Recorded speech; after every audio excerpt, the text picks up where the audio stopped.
tries to do like 15 to 20 movies a year. That sound about right. His output is nuts. That shit tripped me out when that motherfucker said, once I figured out I can do 2 movies at the same time.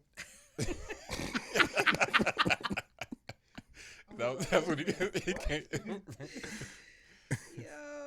I mean, once you find a cheat code, I guess you should just run it up. Right? B, do you have anything? Y'all talking about abortion? Nah, you can throw that in there. Yeah, that definitely needs to be in there. Was that just Texas? Yeah. Wow. Yeah, definitely put that in there. I mean, I'm just kind of like, people are like, I can't believe you moved there. I'm like, I got birth control, nigga. I'm good. I'm trying to get these housing prices. Okay. See, this is why. This is why. What is wrong with this? What we doing today, y'all? On my nigga birthday? Look, hey, you guys say I'm the sicko. Ain't nobody even took a shot yet. I'm like, Oh, where's my cup at? like I get the concept, but also I don't know. Sometimes don't you just get fucking exhausted of trying to fight buddy. nothing? Hey, salute. Salute, man. Episode 169, Lex Bub, 37? Hey. Oh, no. Big blessings. Big time. Whew. Oh, that was a shot, huh? Mm-hmm. Shit. Drink up. Come on, sir. Monty, can I see your lighter, please? Yes. Thank you. Oh, yeah, that tastes like Put your breakfast. lighters up. Lex Bub, 37. Y'all got lighters? Talk to me. Talk to me.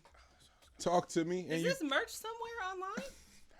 Oh, I'm like, how did I miss this shit? Real quick. 37 Lex. Yeah. What and I imagine people gonna disregard this question as like, nigga, why would you ask him that? But you experienced loss at an early age to someone who was impossibly close to you, and so I feel like you are the person to ask this question. How old were you when Sid died? 18. 18. Come on, like 18 years old. What this when you lose your brother at 18 years old, does 37 mean something different? I was just talking to B about this. Wow. Every year after 26 for me, blessing. Sid was 26. Yeah. Huh. So for me, it's like, yeah, life is good. Yeah. Like I said, my knees ain't cracking. Yeah. Well, they cracking a little bit, but they ain't. Yeah. I'm still able to move, so I'm happy.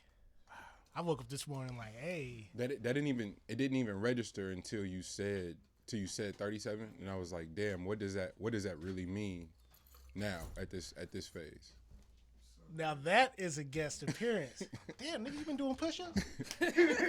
We trying to get the show back together. This was the plot. Yeah, that's it. Yeah. Good to see you, Cut. He didn't notice it's a was chair right intervention. next to on the side. He didn't realize this was their intervention.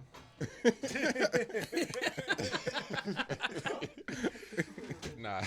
Is. We were here for occasion, but there was actually 2. Yeah. Get you back to work.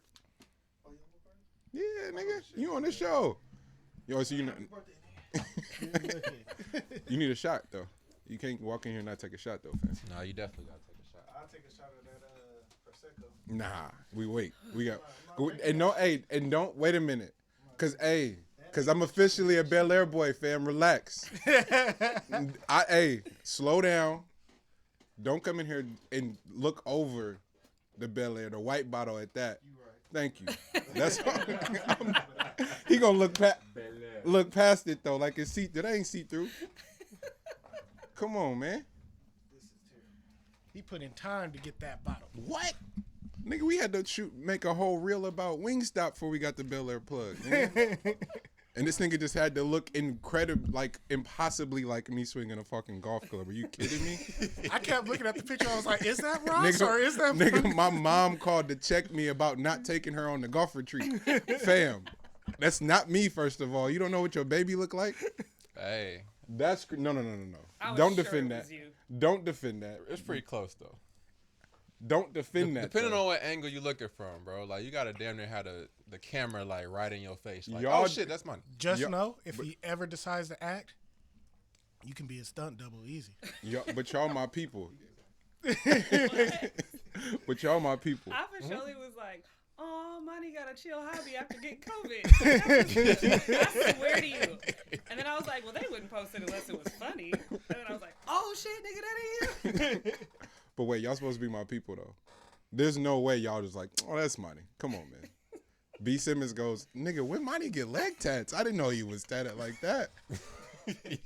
So you got exclusive leg tats? Niggas ain't seen you in a minute, man. This You nigga know, dad would you call know this how I shit came tatted. Yeah, you know when this get low, they come with all kind of shit, bro. Nah, but you know it's sick when you gotta look at it like, nigga, I never wore this outfit ever in my life. That's what I went to That's first. the only thing. Like, Because I that's definitely have been golfing before. So I was like, this might be me. Yeah, depending on when the timeline was. Yeah, like, but it was like, nah, not the short fit. Yeah, Like, you been short the one- fits just got tight to me like last week, nigga. This is definitely not me. Yeah, you've been to one course, you've been to them all, so they all green. Oh man, we in here celebrating my dog. It's my dog Lex's birthday. We from Dak don't look like he ready. should we can we do intro the show? He don't look ready at all. We'll intro first before we get to the shit because it's a lot to say, it's a lot to celebrate. But sure. we are glad to have you, Juan Poe in the house, Brittny Nation in the house from Conversations with Nation. I didn't get to see her for when she was here I'm not going to say for the Grand National Show. That feels weird, but That's what I was here for. that's crazy though. But that's why you my dog, because we got a fun house and a few more surprises for today. But this is big. So let's get into it. It's the Meet the Brave podcast, and today's episode is powered by Northwest Pizza and Pasta, where if you think the pizza's good, try hands down the best wings in the valley. Nobody does wings like NWP. Shout out. Order now online for takeout, delivery, and per some really, really dope advice. We got a dope announcement coming up very, very soon. So shout out Morgue, Northwest Pizza. Today's episode is powered by Uplifters, Black cultural strategy company within the black market, expanding the black market. And when we say black market, that means empowering and adding value to our dollar, evolving and scaling our ecosystem, our education, and all things black. Shout out to Jonelle and the crew, Shout out. and especially our brother Alexius Franklin for being executive producer on their hit series and debut series for the platform Winning Formula, where it's all things strategy, all things black, and all things black ownership for sure. Jonelle, brother, we love you. Hold your head. Rainy, happy belated. Yeah, man. Salute to the family. We miss you guys. We love y'all. Have fun. Be safe. And cannot wait till you get back. Today's episode of the Meet the Brave podcast is powered by the REEF studio in downtown Oakland. Specializes in multi-tracking, audiobook, podcast, you name it, it can be done.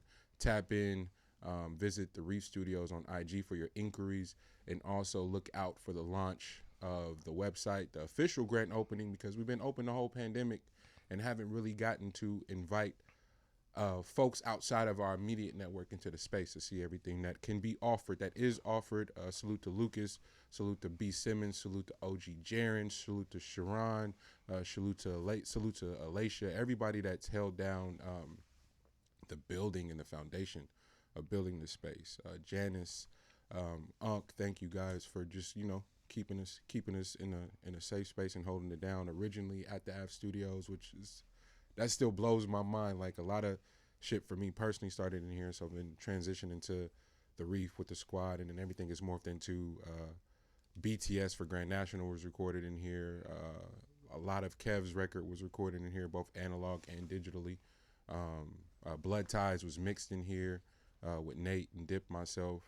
Hella proud of that record.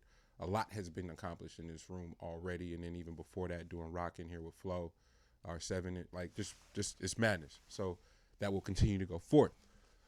Last and never least, today's episode is powered by Let's Bubble Productions. Our brother Alexius Franklin, Lex Bubble, on the camera, on the mic, doing everything, but especially video, and making the pod look as it looks, and it is inviting as it is, and it's as player as it is. And we love you. We appreciate you.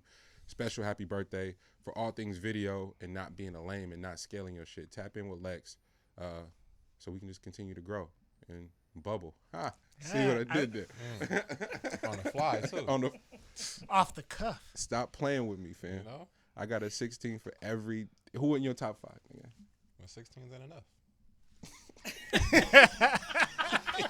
I'm fucking with L today.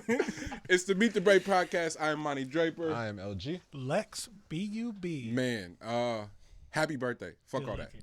Happy birthday. Yes. Yes. Yeah. Nigga, say that for the end of the show. What are you doing? Bro, nigga, we talked about it off mic already. Not off mic. It's on mic. That shit's going in. 37. Yeah. Let's start. Fuck it. Let's go into it. Cause all day, team like, what's up? What you want? I'm like, it's my nigga birthday. I don't know what to do. Like, just losing it, just with excitement because of so much. Selfishly, duh, is what you mean to me. Cool. Outside of that, nigga, I just so happen to know your story, and it's wild. what we talk about the other day. Britt pulled up on me. She like, she go. I didn't even say nothing. I was like, yo, no, Lex done seen a lot.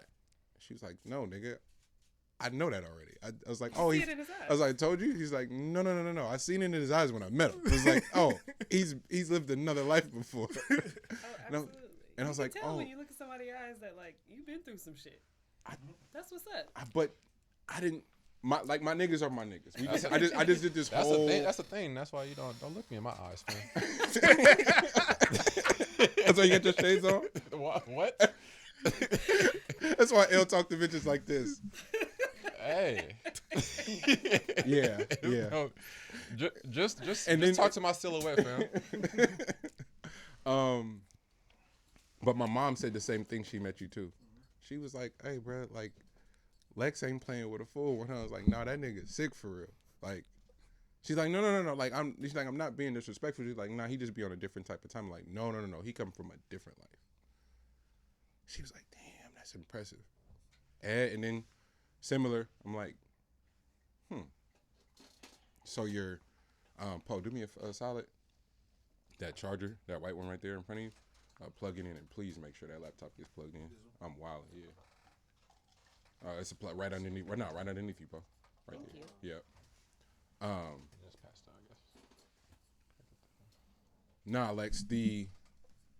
So yes, what you mean to me, creatively, what you've meant, from the beginning, like years before the pod was even thought of, in music and videos and all of those things, like so many intersections, but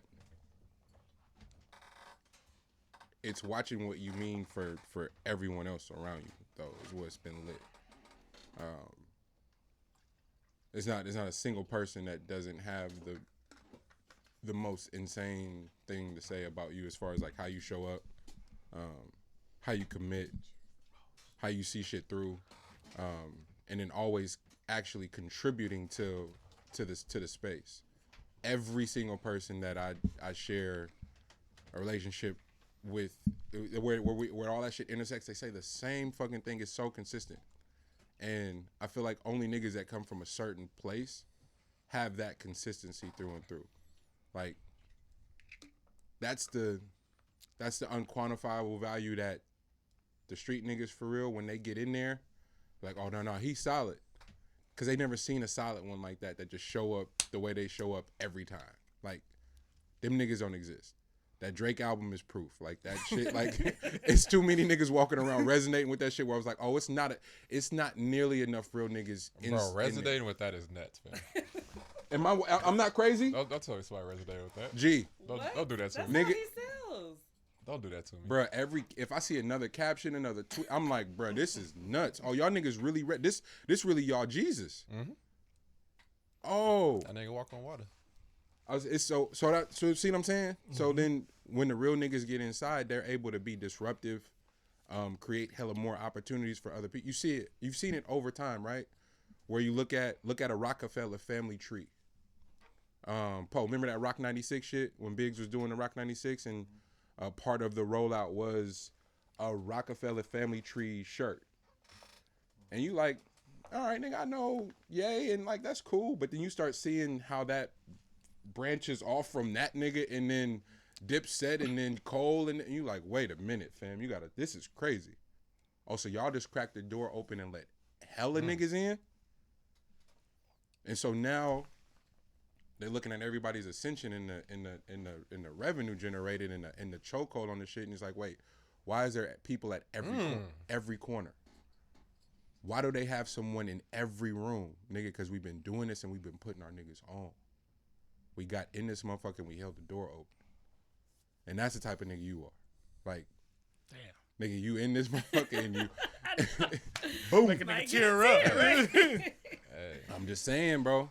I done seen some ill shit in the last, like, think about it, bro. Think about that's grinding. gotta be the compliment of compliments, bro. If you hold the door open, bro, because that's not something motherfuckers do, bro. Motherfuckers shut that shit, nail it, and then push something up against it, and then watch it. Wait, the push something up against it is sick, but the watching it is ill. It's just like, ill. is that gonna hold? Is that gonna hold?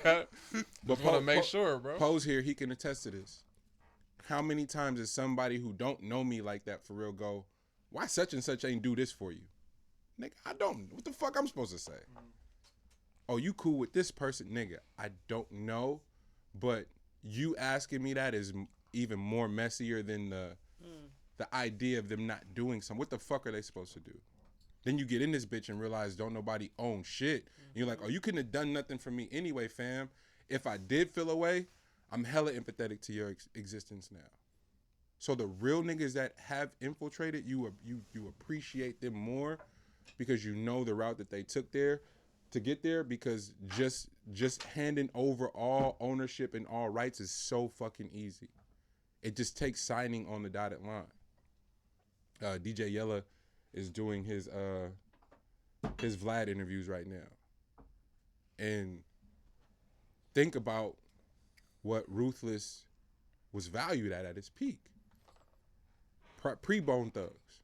I just, and thank God, not thank God, but COVID just, nigga, I was just watching hella documentaries, just listening to hella shit. So I went on a Dr. Dre just run. So anybody that was attached to Dre, I listened to any interview, any album, whatever the fuck. Found out that this nigga, they do the Easy Does It. JJ Fad, Easy Does It, and then Straight Outta Compton.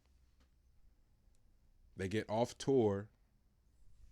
He's got DOC, Above the Law, and then there's one other record. But they get off tour and he's like, bro, I'm going to the studio. Yella, what's up? Yella was like, nigga, we lit. I'm not going to the studio. Dre goes to the studio and does DOC to the neck. Just him. But everything else they had been doing in tandem. But they get off the bus and Yella's like, fam, nigga, we don't have to work that hard no more. Dre's like, bro, we just getting started. So there you see the difference. So whatever the fuck Yella wants to say about Dre going forward, nigga, you chose not to go back to the studio.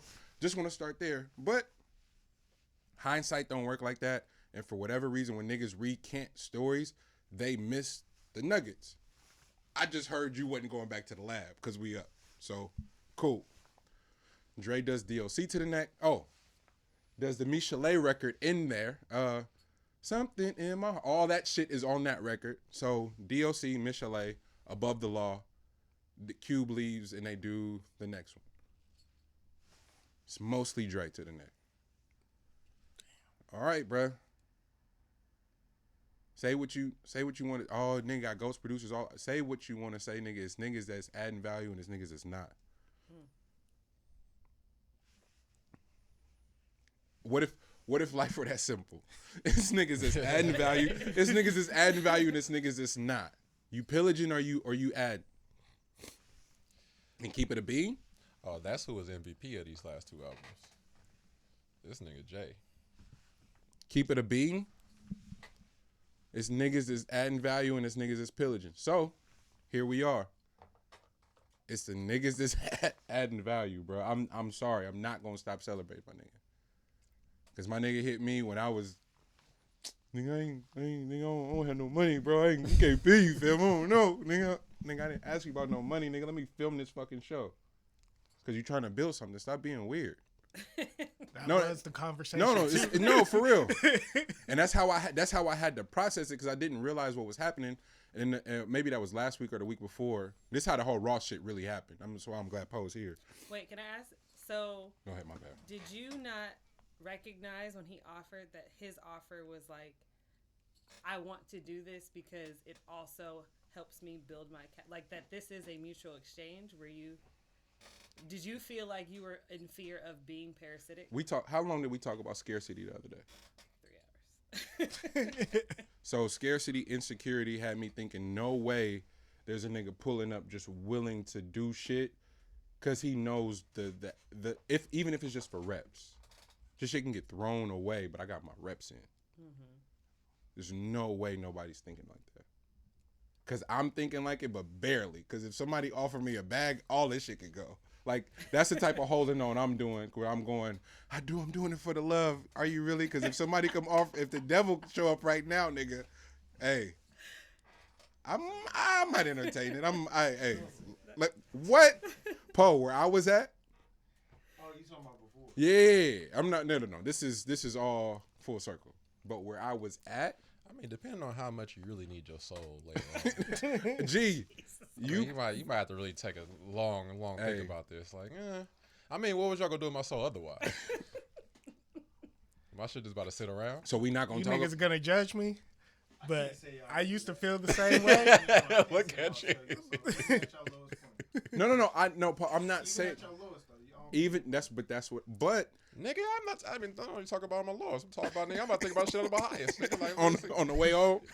When I'm great out here, I'll be like, I'm trying to tell you guys. I mean, I want to see the full picture. Like, what you gonna do with my soul otherwise? Nigga, when you high in that wind, let me make my decision. When you high and freeway wind hit your face, nigga, you'd do anything.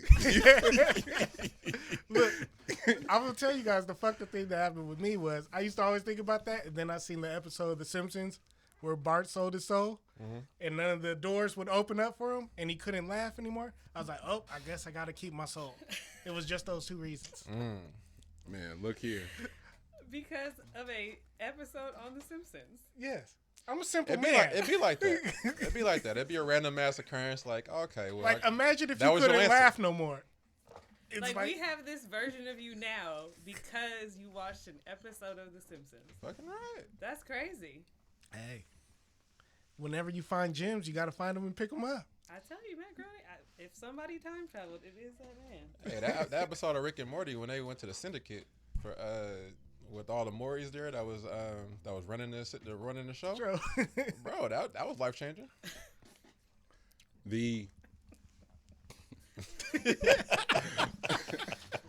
I was connecting the dots on how the Raw shit happened.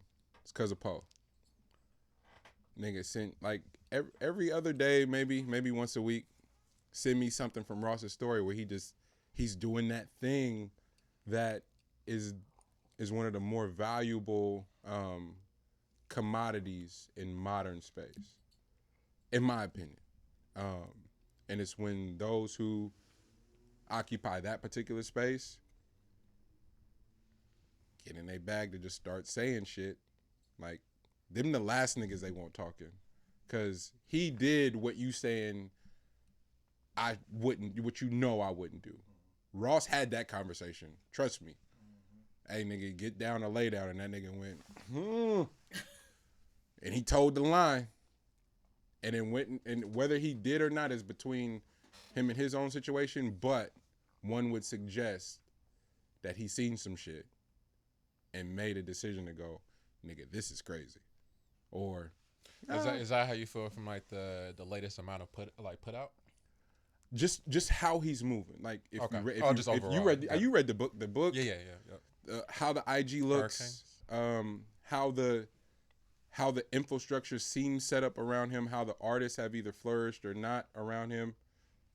That to me, that's all telling, and it might just be some like, I love rap music shit and want him a rap like that. That might just be that, but Fat Trail, Rocky Fresh. I'm talking about the niggas who I was fans of on the underground scene that signed MMG that I just knew was gonna go. Now I'm like, wait, nigga, what? Omarion. That's a I was about to say, we gotta call him his name. I wasn't mad that he said Omori. I was like, that's Maybach. Oh, nigga, get it? Don't stop playing. Bro, G. do you remember when they introduced Maybach? Oh, and my At man the- came out at the and press did conference? that man came out the full day. Like, bro, you cannot come out and dance like that on this stage, my man. that can't forever be your role. G, you choosing to be disrespectful today? You choosing to be real disrespectful. I'm just saying, yo. But wait, Everybody else out here is serious as fuck, and you come being pop locking. Wait, you brought out some killers today. Nigga, Gunplay got announced that day, and this nigga's pop locking, bro. What the fuck?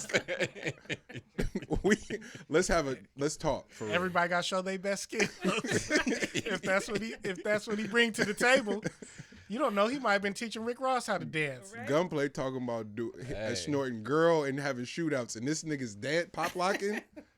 Hold on, Bible man. on the Bible dash. on the dash. Bible Here on he the comes. dash. But neither This is how we roll.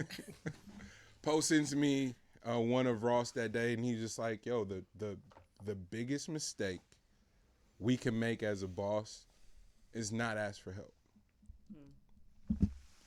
Like, wait, what, nigga? That don't make no sense. It's like, yeah, like the amount of information that's exchanged, the amount of industry, economic sustainability. Like, I went to him, I went to you for what you do. We had whatever our transaction was is our transaction, but some equity was retained from the both of us, and we were able to leverage that in other ways, whether it was together again, we ran it back, or we put somebody else in the fold. The formula's not that hard, but it requires that part. Then I need help.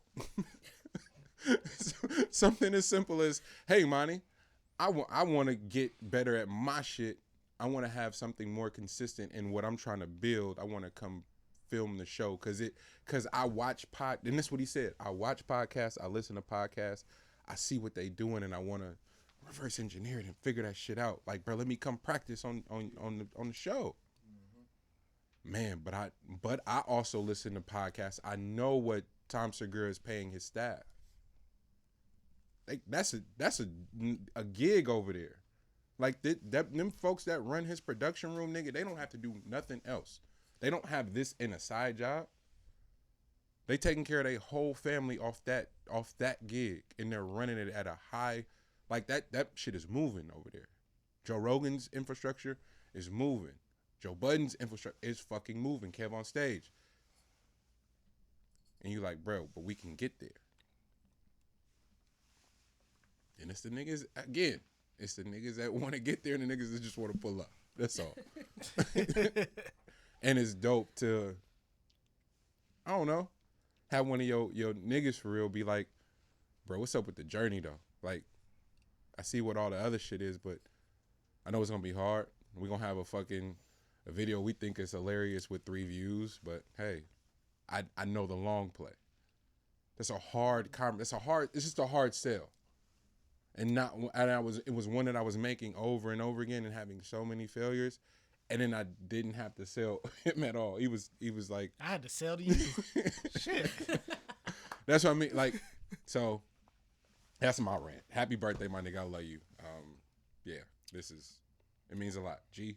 Big time. I mean, I can say that, since we've had Lex on board, it's been nothing but, flourishing from there for the pod itself. You brought so much to the table, so I'm extremely appreciative of you, bro. Like, since like getting the videos in, the conversations that we have, I think you brought a lot to the table with what we already had going on. Because me and Money have a certain type of chemistry just naturally because we've known each other forever, from back when he got stuck in the middle of the building. Oh, he not playing fair today. Hey, you know how you have unspoken shit? Like, hey, nigga, hey, I know I peed in the bed that one. Nigga, you cannot talk about that on the show. Hey, G, that's what we doing? He got stuck in between the shed and the house. Yeah. Oh, that's fucked up. Yeah. That's fucked up. Yeah. So that's what me and Money will be talking about if it was just us on this podcast. So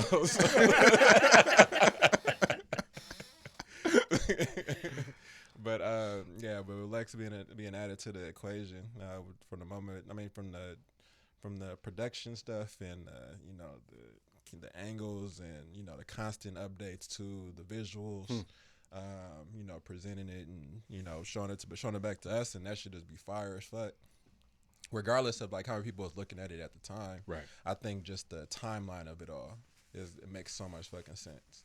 And I think you got to see it prior to everybody else seeing that shit. I think the best thing we could do, or just the entire group, is just like make sure your output is A1, and you take it, you know, with a certain level of seriousness, and then everything else falls in line, regardless of it falls in line for like the initial goal or if it like branches off into something else. You know what I mean? And I think that's kind of what it is. Because with the pod, at least with what you shooting and like you know the constant, you know, we've done this shit every fucking Sunday damn near.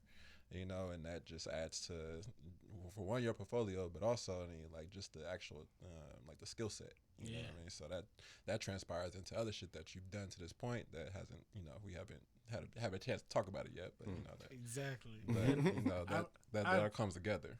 I really appreciate that, and honestly, with my editing, since doing the pod every week, it has helped a lot with that. Editing has come a lot easier to me. Before I used to hate that shit, but throughout doing this pod, I've learned so much. Yeah, so I mean I think that's what it is, and I think from the beginning, like when we well not from the beginning, but what we've said on this pod has been like a constant theme, is like why do we come here? Why do we do this every week? Shit like that, you know what I mean? And it's really just that, for one, as individuals, I think we're getting better. You know what I mean? And that's important. If we're constantly getting better and constantly revising ourselves and stuff like that, then that stuff is, you know, priceless. You know what I mean? You can't put a fucking price tag on that shit. It doesn't matter if there was an actual bag that came out of this, it still wouldn't be enough for what we are growing as individuals. You know what I'm saying? We're never going to get paid for the actual individual. You know what I'm saying? But the fact is that you just gotta love doing shit. Straight up. But yeah, happy birthday, my nigga. Good looking. Right. This brings me joy. Oh, yes. No, well, I think one of the things I love about y'all's show is that y'all will do the range. Like, y'all are such an amazing representation for Black men, in my personal opinion. And I love how y'all do that very differently. Like, y'all are different niggas. There's a span of niggas. Like, the range There's of a niggas. span of niggas. The range of Whoa. niggas is The in range here. of niggas who The can, spectrum of niggas is in be here. like, okay, I see that's me, and they talking about this, you know, versus like somebody might look at L and like not necessarily be able to relate, right? Because they might not have it in them, but they might be able to like look at another portion of this somewhere and be like, oh shit, like I relate with that. And then you're also, all of y'all have like done such a beautiful job of like modeling not what it means to be like a good person, as in like idolize this, because I do not believe anybody needs to put any humans as an idol for any fucking reason. People are people. But it's also like y'all shift people's focus to like reminding them what's important. I think going through life, especially with how our world is right now and like social media and all this stuff, like we are so bombarded with everything and we're so wrapped up in a lot of shit that's not valuable. And I think distraction is one of the greatest tactics of white supremacy, right? Wow. Is fucking distraction. And what y'all do is y'all provide a space where it goes, I know there's a bunch of distraction everywhere, but like here, let's put the light on like where we're all still needing to head to. And I think that's what y'all do. And this is why I really fuck with and love the show. Like y'all are amazing for that. And I was so happy when y'all decided to put Lex on the mic, because I also, like, Spectre was like, what that nigga saying? It sounds funny. Like, why everybody laughing? I want to know what you're saying. I want to hear. I want to know. Right? And then you put him on the mic, and I was like, I think I said that to, I don't know if I said it to Elle or if I said it to Monty, where I was like, that chemistry was noticeable as a listener. Like, there was a point where he came on in a way where you could hear him, and I was like, oh shit, they found it. Wow. Like, I feel like that's where it was like a magic exchange of energy and personality that I was like, that's it. Wow. Y'all nailed it. Wow. And I was like, that's so awesome. And so, I don't know. I also think that it takes a very special type of human being to like go through the amount of life that you've gone through and be here. Facts. And be like, and not here like in this room, but like doing what you're doing and believing in yourself enough to start a company, reinvest in your company, keep doing shit. Like, that's crazy. Right. That's fucking wild. I am crazy. So it kind of it makes sense. It's on brand. Yeah. But that's so dope. And it's another level of representation. You just put yourself in front of a certain type of person who may have been in some part of their life something similar and never thought that was an option, and now that's a fucking option for them. Right. Like yesterday I was just telling somebody, I was like, the way I fuck with Issa Rae is so tough because I know a lot of other women have done it, but there's something about how she's done what she's done and how she's built what she built that cut through for me. Yeah. That made me go like, oh shit, I can create the narrative I want to, and that was like a huge influence on me starting my pod because I saw somebody that I could resonate with do some shit that I was like, I didn't even know that was a fucking option. I'm gonna do that. That's what you're doing for people. It's showing certain people, wait, what? That's a fucking option? Think I'm about to go do that. Yeah. That part. That's crazy. That's a great fucking accomplishment in life. I ain't never even looked at it like that. Yeah. Hey man, we black. Yeah, nigga. My favorite part of what Britt just broke down too is that was part of the transition of me also telling myself a different story about feedback. And if I'm being honest, I didn't deal well with critical feedback before. Not the way I was giving myself credit for. You know, there's one thing to do it, it's a whole nother story that you're telling yourself, and there's an actual truth. So what I was telling myself before is like, oh no, man, I'm good with feedback, and then get it, and then respond hella emotional. So then it impacts how you apply it. All right, now tell yourself another story. Damn, that's all feedback is. It's like data, and it's hella valuable. That's it. Like even if you hella sensitive and it's delivered crazy, all it is information, free game for you to get better. That's all. At its face is all it is. If you're not sensitive, damn, hard to look past that. So now I'm everywhere. I'm just asking people. So. Damn, tell me more about this. So, because now because I know how valuable it is, it's switching everything. So, that was right around the time when you were on and you would say, and you were just same seat, G, just not a microphone. But he would say shit, be like, damn, this is crazy. But it wasn't until Special was like, bruh, Lex would be killer on the mic because whatever the fuck he's saying back there is feeding y'all in a many-ass way. And what great show doesn't have the producer on the microphone? We're all turning it up as listeners. I literally was like, what did he say?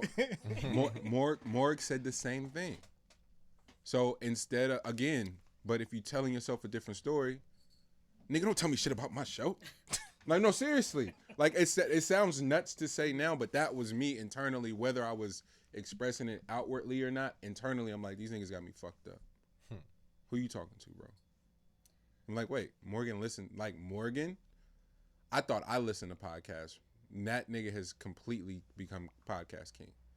Oh, he's podcast poppy? No. Get on his ass. Get on his ass. That nigga so suck-assness. Nigga sent me that OVO chain. But I almost put it on, nigga. CLB, nigga. I almost put that shit on today.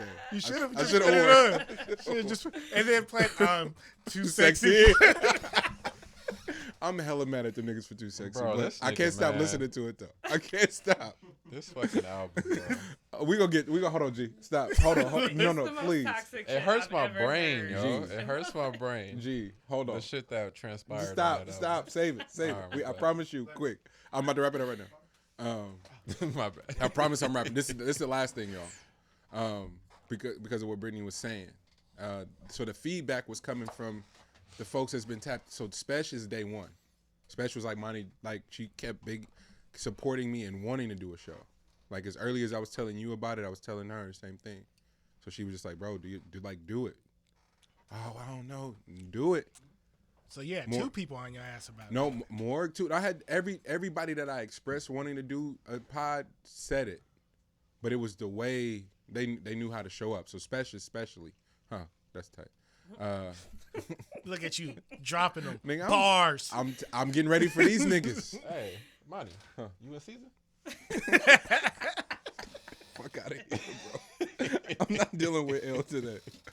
But their feedback, nigga, put Lex on the mic. Soon as they said it, that was a clear. It's at the end. That was clear direction from a feedback circle. You gotta finish that. Of like whether I trusted them or not, whether I valued them or not is not the determining factor. If somebody from the outside looking in is telling you something that's counter to what the fuck you see, just take a look at it. Then you can determine right or wrong, but you can't go right or wrong before you even go look at it. I mean, worst case scenario, you get to practice discernment, Worst case. right? And that's something that people should practice more often. You don't just you don't have amazing discernment. That's a fucking muscle that you have to work on. It also made me think about y'all gonna roast me, but school wasn't my shit. So be gentle, right? Be gentle. Science fair and shit. Nigga, you got to do the experiment, hypothesis and all the shit. Nigga, the concept of a hypothesis just rang off maybe 3 weeks ago, if I'm being honest. Maybe. Where it's like, scientists are so dope because, nigga, they're making the question prior to, and they're not attached to, I need to prove this right. Nigga, they're literally just asking a question, and whatever the data display is what the fuck they writing about. Simple as that. Like, I have an idea, nigga, it could go either way though. And I'm gonna give you a representation of these 3 dramatically different, like, nigga, if it's the freezer experiment or whatever, like, they're just gonna give you different representations, so there's at the very least that general conclusion can fit somewhere. So I'm like, oh, nigga, this is work. It's a workout. No, I don't know what it's gonna reveal, and whatever it reveals, on some ego shit, I'm not gonna show up and go, nigga, but this is my shit. It's like, nah, fam, the chemicals and their reactions to this is what the shit. Hey, so you know, if you mix this with this is what's gonna happen. Oh, nigga, don't tell me not to mix drink before. Studies show, but do what you want to do. The people who tapped in with the pod from day one, for better or worse, for all its iterations, nigga, pose here today. Like, this is crazy that this is happening, because this is the beginning of it, and that's what people like resonating with. And we sitting up there talking about nut shit. The first episode, nigga, we got them faded at Uplifters at Domino Night at Kingston 11. I still want to hear that episode. I should. Oh, damn. Should put it because it was priceless. But we were fucked up leaving the Domino shit. Stumbled back to the apartment. Niggas set up the mics and niggas it was so natural. It was like, oh, bro, this is unfair. That this is this good from jump. You know what I'm saying? So there's people that been there from the early shit when it was just interview shit. Like, it's beta. I've been like, yo, as black creators, can we be in beta? Fuck with me. Niggas start off like, we should talk into this. Are we supposed to say something into this? Where is this going? And where does that go? And then our day ones go, put Lex on the mic. And because I'm at a different space with feedback, don't even question it. Just set up the mic that next day. And to your point, boom. I felt it. Nah, it was funny because he set up the mic and didn't pre-warn me anytime. So I come in there, I was like, oh, we got a guest today? He's like, no, that's for you. I was like, no, I'm cool. I don't need no mic. He's like, nah, you need a mic. And he was like, L, you need a mic? And this thing, L just gonna go. And that was it. I was like, pre-production. You gotta have a meeting. Sometimes you gotta have a meeting and work out. Lex Bub, all that to say, nigga, we're grateful. Like, and not only that, all the shit you got ahead of you. Whoo. And we talked about it too. It's not, you know, I told Brittany about it too. Like, I know, cause I hey man, you not gonna tell nobody? Nigga, no, because if the shit don't go through, now I look like the nigga who just was telling people he's gonna do some shit. Fuck all that. It's gonna go through. And even if it doesn't, everything that you learn inside the experience, everything that you gain, we talked about it, and you still leveling up and investing in the woo-wop anyway. So it ain't if it don't have, it's like, no, nigga, what's next? What's the pivot? What's the agility inside that space where it's so proud of you and there's no quit, bro? It's just the beginning. Like, that's it. It's always happening for you. Hey, if anybody want to know about Journey, bro, just pay attention to Kevin Hart's journey. The work that was put in that wasn't gonna reap any reward whatsoever until it finally did. Until it finally did. Until it finally did. Now it's up, and now folks is like, oh, how do we get on now, Kev? You know what I mean? What can we do to get with you? And it's like, my nigga, like, I've been doing this forever. And So for I take everything back about anybody that has achieved that. I'm not gonna ever say nothing bad about them people again, cause I've only done what I've done, and niggas go, fam, trying to put me on. Oh, come pull it to the lab. Nigga, this shit is boring. Duh. This shit is a grind. It's a grind, bro. This shit ain't all. This ain't what? Yeah, I have conversations with people who have full-on film degrees, and they asking me, how do you do it? How do you... I'm looking at that, I'm like, nigga, you just work. This doing shit is And different, they like, bro. yeah, and they're like, what do you mean? I'm like, bruh, whether there's a check that comes from it or not, I'm working. that's why I love the Filmmakers Guild. Yeah. Like those sit downs. The round tables. Even like the one that's in front of like the crowd. Oh, the one-on-ones. Yeah. So the one-on-ones, because like that's how it was for. I think it might have been. I don't know if it was. It might have been Dave Chappelle. Dave Chappelle's was crazy. It might have been Dave Bradley Chappelle. Cooper's was crazy because he was in the stands for Dave Chappelle shit. That was trippy. But it was one of them. It was one of the big wigs because it had to do with everybody sitting in the crowd as a actor or actress, and like them, or a producer or whatever they're trying to do, and them trying to wrap their brains around how to get to the seat that the person's sitting in. And they're like, my nigga, there's no rhyme or reason behind this. This is literally, you do the work and it transpires or it doesn't. Y'all on the other end doing all the doing all the studying and like all the research, and bro, you have to, at some point you have to do the work. You know what I mean? Like, enough of the, like, you yes, learning is important. You should constantly learn stuff like that.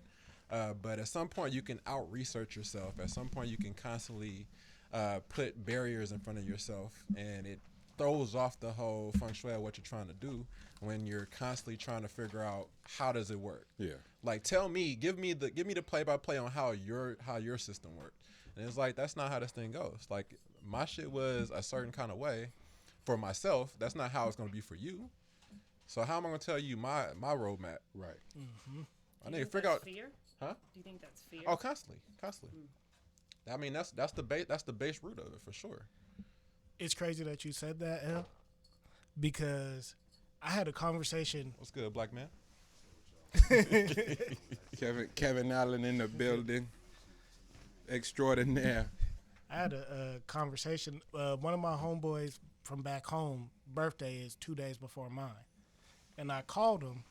And so we having this conversation. In the middle of the conversation, he's like, my nigga, I just want to let you know I love you. But I need to say this to you, and it's been 10 years, so I feel like I can say it now and we won't have this argument.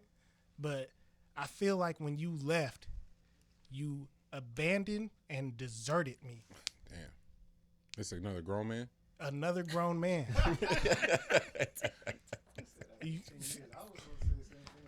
Yeah. Oh, okay. You think about how crazy that is. Yeah, like Not laughing. No, not laughing at, bro. No. Nah, that was an honest question. Yeah. like, cause you got, like, you know, we this crew, and I never looked at myself as the head of the crew. But I guess you never identified as that. No, I never. Right. But from what he said, he was like, if you the one that's planning all the shit, and you the one that's always coming back to the crew telling us, nigga, we need to get on this. We need to be doing this. We need to be busting this move. He was like, nigga, you have to take the role of the lead. And when you told us that you done, you out, and now you changing for yourself, and we all sitting here like, nigga, what does that mean for us? What we about to do? That's it. This is a real conversation. 10 years ago. And he bring it up to me now. I don't, because I don't want to harp on that and like outcast, bro. I'm actually grateful he actually found the words to say it. Start there, but have y'all been around adults primarily with children that say kids need structure, kids need structure, kids need structure? It seemed like everybody do. Like salute my niggas that got a steady 9 to 5. Like that feel more like fucking comfort and normalcy. Comfort sounds derogatory. Normalcy. Well, adults are just older kids anyway, so everybody needs structure. So that structure concept. So when we start going, damn, that's a grown ass man that asked that. That was a little dismissive of me, disingenuous, because it seemed like everybody. Well, that's the idea behind male love, though. Like that's how men love each other. Right. It's like, bro, that's tough as fuck. Like that was a grown ass man. Like that's the only way that guys know how to come across with that. But we've been talking about just experience and data and the information that's revealed in it, and what we've been finding is, nigga, it's really the grown niggas that just want you to put your arm around them and be like, I love you. Action don't mean shit. Like how you show up for real, your equity, your sweat equity, it could be your hard-earned money. You could be giving a person something, but the simple gesture of sacrificing yourself beyond, nigga, what you actually have is way more valuable than them. Compromise your whole situation for me so I know you love me. Yeah. Nigga, what the fuck? So that's the only way. That's the only way I'm gonna know it's real. Lex, don't leave to go evolve and grow for your family and get your family safe, nigga. So I know you love me, my grown ass. Damn, niggas talking to each other too. Damn. What? I thought it was just to the bitches. I thought it was just to those. I used to ask myself, like, damn, you act like that with me. I can't imagine how you act with your woman. Oh, it's I can't imagine, like, it's sick, the thoughts, you know what I mean? I'm like, damn, you want me to do what for you? that's the. Damn, you give your lady hell at the crib. Okay. That's the only way to put it. No. I'm telling y'all that y'all are more fucking sensitive. Oh, bro. And then be like, no, we nah, not. I'm like, there's some niggas. Bro, we not doing this today because I left. I'm telling you. When I was down, I hit Britt 7 minutes before the podcast. Like, my nigga, can you fill in for me today? She like, bro, what? Like, I'm busy. Like, you got me though, right? Of course, money for you, nigga. Set them up, Zoom, all that shit. Get the audio back. I'm like, oh, this was a wholesome pod. Brittany's on the show. No, not. I mean, I would have preferred her roast me, nigga, instead of trying to get the show canceled. This fucking sicko over here, she worse than these two niggas. I normally have to reel them in on the show, and she just took it on one. Yeah, that's because women are. They really don't got a filter. They really don't got a filter. There's got no space to do that in. Nigga, like, I was listening to open terrain. I bet. Accurate as hell. We don't have that space to do that. Yeah, if it's open terrain, then shit. Sheesh. It's gonna be some feelings hurting if you ain't that I person. said, bro, what is happening right now? Like, That's why we were talking about the whole purity thing. Like, you only have one opportunity at having a pure relationship. Man, listen. Because once that pure shit is out the window, bro, they gonna hurt your feelings. This the type of bullshit you on? Yeah, don't think there ain't a tab that's being run constantly, and then it's just like, okay, well, at what point you gonna lose your purity? Because nigga, now we gonna go and win. Like, okay, you wanna be a sicko? Bet, let me show you sicko mode. Nigga be over there in the fetal like, nigga, you didn't have to say that. They'll look at you. What's the line in Unwind? You was wrong and you knew that. What's that shit? I saw you text dude from New York. I was sitting right there. You was wrong and you knew that. See you text that nigga. Just in case this nigga acting up, I'm on my way. What? You thought you was ill, nigga. So, in honor of ill niggas. In honor of ill niggas, I don't know what to do. What's that? I'm riding around, nigga. Roof off. I'm feeling fresh. Nigga, I'm clean. Nigga, I might take the doors off this hoe. Too sexy for my. But I'm. Nigga, stop playing with me. That's what you had? Nigga, I catch every fucking light down Broadway. Bad. I mean, these chicks, they bad. They got Drake on. Of course. No harm, no foul. Next light. Nerd niggas. They got Drake on. Of course. Naturally. Nigga, next light. You thought I was going to say street niggas. Nope. Auntie and them. Got Drake on. Okay. Hop out. Walk in the little corner liquor store. This nigga you heard that new Drake? Nigga, you heard this one? Okay. Get back in the car. Nigga DJ for you. Get back in the car. Now, if I'm stereotyping, some street niggas, they got Drake on. But see, I did the same thing. But it was the Bradle pat. Nah. No. Because any nigga that look like a shooter that got Drake on, he gonna shoot you. He got to. Yes, must. He has just to. for the look, because he know what you're looking at. I said, man. But it was the way. It was the way. It better be endearing. You know how vibes. judgment. You know how vibes be different. I'm not mad at a little shoulder shimmy. Get your shimmy on. Do that. Head bob, nigga. When your eyes is closed and it's good to you. Street niggas had the eyes closed with the Drake on? Did they have their hands up like this? Like you can you Niggas vibe. should never be that comfortable. What? With their eyes closed? Y'all not they letting hearing. Drake serenade them? Y'all not hearing me. This is the block though. this the gospel. What? This is what we subscribe to. That shit had to be in Presidio. What? I'm like, It better be closed off corridors. Eyes See? closed. See? And it's the town niggas you like, they're not them. Couldn't be them. Yes, it's them. Absolutely, it's them. Vibing. Is Drake not a vibe?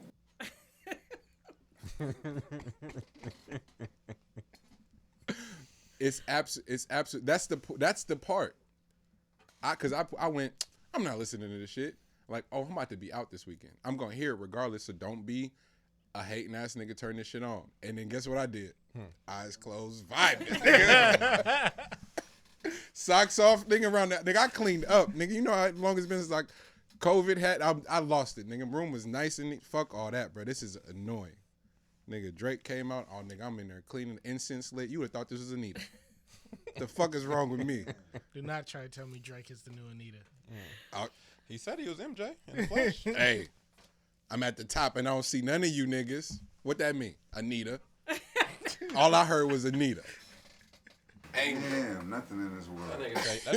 That nigga said y'all listening to Michael Jackson, nigga. I'm really Michael Jackson. I'm really Michael Jackson. So Lex. Yo, Drake having a beef with Anita Baker is wild. Hey, nigga, when you know the cleaning up is good to you when you walking on the back of your slippers. Nigga, I'm out there, they're not even all the way on. I'm comfortable. When you get done vacuuming, you just put your hand on the rug like, yep, that's clean. I feel it. I'm comfortable. So there's no denying the vibe. Nigga, the lack of obligation or responsibility to have to say a fucking word that means anything though. You better make a vibe every time. If you don't have to say nothing when you pull up. This nigga Kendrick had to get a Pulitzer for that shit to matter. But you don't have to say a fucking word that means anything. For 73 minutes. Salute to you, bro. And you got the devil himself back in you. My nigga, you can force Universal to put Kanye shit out early, niggas. Leave him alone. For you get killed. No, y'all think I'm so serious. No, that's real. Lucian leaked Kanye's album early, nigga, and you still playing with this man? Stop, bro. That nigga's connected, bro. This nigga's mom, he had his mama send him a postcard, nigga, and you made an album about your dead mama. Stop playing with him, bro. That's Tekashi. Them the same niggas. All right, bro. I'm okay. Niggas think I'm conspiracy minded today. I'm so fucking serious right Second now. post was the Pac chain. And then the Pac chain. It's not just the mom postcard. It's the second post is the Pac chain. Like, stop playing with me. no, I told you what his connection is. G. Like, you can't play with the connection that he has. Bro, That nigga's half of a connection. That nigga, you they don't play did a with. billboard in every major city. The Jews? Sometimes 2. California, I'm gonna go ahead and give y'all a couple. Atlanta, cause y'all lit. Here you go. Memphis, That's their most popular one. They ain't gonna let him fail. I didn't even think about that. stop. He's Okay. more popular than Jesus. What? They didn't fuck with him. No, that's real. You guys ain't even thought about it. They didn't fuck with him. That nigga out too. It's like, when's the last time you heard Jesus spit 24 bars? Yeah, no, Jesus had to die for that. Are we don't do reviews like that, but we all listen because we had to. The shit's undeniably great. Sorry. No. We did Yay last week. But we can't have a conversation without CLB, without Donda. This is impossible. Yeah. I mean, I hate to do a comparison or anything like that, but it's what I got from it was that for Drake is extremely lonely. I saw that. Extremely lonely. Like somebody got to tell that nigga that he's lonely. But you know, that's what I got from that whole album. That's the only reason why you'd even take that angle with your entire with your whole album's concept is that you're really seeking love. And we heard about the whole having a whole room full of rare purses or some shit. Y'all ain't hear that story? No. That nigga got that shit for a future wife. It's just a room of just rare purses for her and shit like that. Okay, Time out. anyways, I guess I'm the only one that knows that information. So he just goes around and he's like, how much is that purse? And they're like, oh, this is a rare one. He's like, let me buy it. He just puts No. it. It's even more sicko. Like, he knows which one is rare. You ain't got to tell him shit. Asking. Yeah, like, there ain't no asking. He telling her what it He is. probably telling you what's missing in that shit. And this is That's for a whoever 79 he Dooney gets and married Burke. to at some point? Yeah, that's just for his future. He's So he's he's longing. betting on He's the fact that he's longing. he's going to marry a bitch who gives a fuck about hella rare purses? Oh, I think he was That's thinking crazy. as if like he wanted somebody that was gonna think for themselves. That's not what we're going for. I'm scared for him. but Because he but got anyways, enough money to kill every dude she ever slept with just so he could say that she's a virgin again. Because all those people Wait a dead. minute. Lex, you writing a movie right now? Hey, for real. So This she Rage becomes... this Bro. Rage and Carry reverse, nigga. No, that's what Jennifer's body should have been about right there. That should have been that. But I say all that to say that was a great collection of songs, but still Donda is heads better than this one, I think. And I think it's just for a feel perspective. So like an album front to back, I think Donda is still the better album. I think Drake, of course, is gonna have the more popular vote because people don't fuck with Ye like that. But it doesn't matter because that album is still top. So top, stay right there, because and Brett, because I want everybody's feedback for real. But Breakfast Club was already disgusting, but they decided. But they didn't listen to it. They decided to up the ante And MD was in his feelings. and completely be filthy. So only thing I could think to compare them to was SNL during the Trump shit. SNL, well before election year itself, as soon as Trump announced he was going to run 3-4 years out, they had been doing Trump skits forever, but the Trump skits were performing so well once they moved to social, they made a commitment to implement them in every fucking episode in between that whole 4 years when he announced he would run. So you got that, and then he's looking at the numbers, and regardless if it's making fun of you or not, his team is going to repost that, comment on that, diss that, sub that, engage with that because it's going to do even more numbers. So so a part of, oh man, his marketing was brilliant. Nigga, a lot of that was built at SNL and their ridiculous platform. And they have yet to take responsibility for it, but they played that whole liberal distraught shit when he was elected, and I was like, that feels disgusting. That feels absolutely filthy. So to act like these two things aren't connected is just weird. And the only thing I could compare how disgusting that felt was Breakfast Club the other Monday morning after Donda. Everything Envy had to say you're a DJ. Your name is DJ Envy. And you gonna fuck the music. I don't like this nigga. Like, that's it. I'm not listening to it. I don't even care what he got to say. All right. Charlemagne. Yeah, ain't about the music. I'm like, bro, this just feels nuts.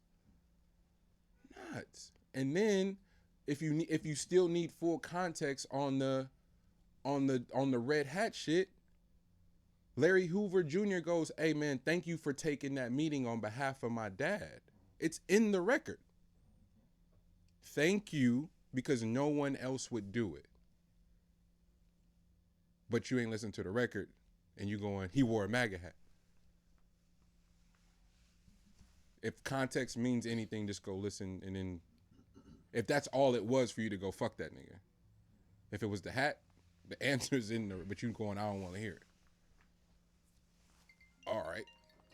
So how many folks are going Drake versus Ye, and then the Donda shit is trash? Because I don't like him. Because it's hard for me to wrap my mind around at a world where you listen to that record the way that we did on the live stream, on the studio mons, on the dynos, and went, fuck this record. I didn't know what was happening to me. I think I started back here. By the time it was over, I was sitting all the way up there staring in the screen. I just never experienced anything like that before. Yeah, they don't like him. They don't like that experience. They don't like the fact that there was so much attention brought. They don't like that it was delayed the way that it was. They don't like that he did 3 live shows for it. There was a lot of shit. There was a lot of shit that people piggybacked off. The of. 3 live exactly shows their own thought. generated 12 million of what we know about. Of what we know. The 3 shows was to work out the kinks. So by the time we got to the 3rd one, nigga, the live stream was flawless. That motherfucker looked like it was in 4K. The music sounded like that nigga was in the room mixing the shit with you. So if I'm attempting to have a separate conversation because we do it with everything else. The convenience of our morality is nuts. I also feel like the features are lackluster, and I don't really like to talk bad about people's albums because people put a lot into their albums, so I don't really like to do all that. But I also feel like that was just like a lackluster effort, you know what I mean? From the features. Yeah, like a little bit. This was the one Lil Baby verse that I was just like. But that's why you can't have because of where these records came out, and literally with the exception of Crew. Lil Durk's was like the features are exactly the same, with the exception of like 3 or 4 people. They're identical across the board. So I did the mix for Grand National Radio this week. I did Drake versus Kanye for our first hour, and Matt impaired them with the features. So now I get to hear Wayne. Not Wayne. I get to hear Dirk side by side on how he showed up for Ye and how he showed up for Drake. That was it's different. That was my thing. Yeah, it's different. That's what I got from the 2 albums. You said the baby features is Lil Baby features is different on that fucking record. That's what I got from it too. Yeah. The J verses are, I'm sorry, they're different. I fuck with the Drake whole verse on the Drake shit. Yeah, but he bodied himself on the Ye shit. That, like, damn. But Certified Low, you don't have to say a fucking word. None of them words mean anything on there. So just show up and pull up how you want to pull up. This one, so it should have been just Drake featuring Drake then. Come correct on this one. So that, again, I'm looking at everything in between. I'm going, yo, that's way more telling to me than these numbers y'all talking about is how these niggas chose to show up to this and not play with this man. And they probably had to do 2 or 3 verses because they probably wrote theirs and his that day. So they went because they knew what this was and they knew this is a play. All right, this is a play. Nigga, I'm gonna leverage this Drake feature like no other, but nigga, seeing Westside step out of the house and his vocals come on, and then this nigga get an alert on his phone and go, nigga, Westside just dropped. That he planned that. That takes time. That takes time, care, and knowing where the fuck you at oh nigga, I got a Ye feature dropping on tonight, nigga. We dropping Hitler Wears Her Man's 8 tonight, nigga. And the hardest song I'm not even gonna be on. Oh, niggas not playing fair. Also, if you compare like the top song from both of them, I would still say that Off the Grid is the hardest song of the two. So, to me personally, I don't know how everybody else feels, but I still think like the hardest song from both albums is still Off the Grid. So I don't see a part where there was a win besides the fact that you have you get the popular vote. There's no comparing. They're two different things. Okay. I'm grateful for them both as a fan of music. I know where that one's gonna play, but this one I just keep going back to I gotta hear that West Side verse because I've never heard him sound like that. I didn't heard Khan sound amazing. I didn't heard Benny sound. I didn't heard everybody in that crew sound. I've never heard West Side sound like that on nothing. Ye knew exactly what to do. That was like Ye getting to produce fucking ODB or something. Like you could tell he cared that much about that verse, cause West Side ain't never sounded like that. So when it come on and that fucking rim shot hit, I'm like, oh, this is crazy. And so I keep playing it. Yeah, I don't want to hear nothing about no Dot battle either. Dot has nothing to do with this thing. Family Ties. That's just not even Family Ties burned all that shit down. Well, let's before we because we gonna take it somewhere. Ray, did you listen to? Yes, I sat with both of them. Just go straight to Drake. We won't. I won't sanitize his shit with. I'm dilute his shit with Donda talk. Well, unfortunately, you can't. I'm a different kind of bitch. Like I don't have like Drake albums. Like I've listened to every Drake album before, but I don't have Drake albums saved on my phone, like in my Apple Music. And not that I don't. That's because the man makes hits though. Okay. That's undeniable. The man and 40 and all his other 25 producers, because I looked up who had producer credit on that shit. I was like, the fact that R. Kelly got writing credit, that's crazy. That's fucking wild. But nonetheless, I'm a different person. So my thing is like Drake is always going to be like your favorite taco spot. Like the place that's going to have delicious fucking tacos every time. That's always going to be hitting. While Kanye for me is like, that's like a Michelin restaurant that's actually really delicious. Mm-hmm. Because they have to give a fuck about ambiance and how you're pairing and like they're doing art while this is just fire and portion size. Yeah, like it's a very different. You came with that when you listen to them? Yeah, that's right. I like that though, because they both serve. Like y'all gonna do two different things. Yeah. Like, I know this album is going to do very well because you're Drake and you deliver what you do and your production is fucking amazing and you gonna have all the Instagram quotables and all the bad bitches want to get in a cute dress and push that shit underneath it, like whatever. Like I get it, what you're gonna deliver, and you delivered what I expected you to deliver. And Kanye, I was like, you delivered what I expected, but my expectation is different. Like my expectation is you're gonna deliver art, and I have no context about how the fuck your brain is gonna make art. I know it's going to be wild. You're going to do some wild shit, and I'm here to hear it, and I'm excited to hear it. Yeah. Drake, I'm like, I know what's coming.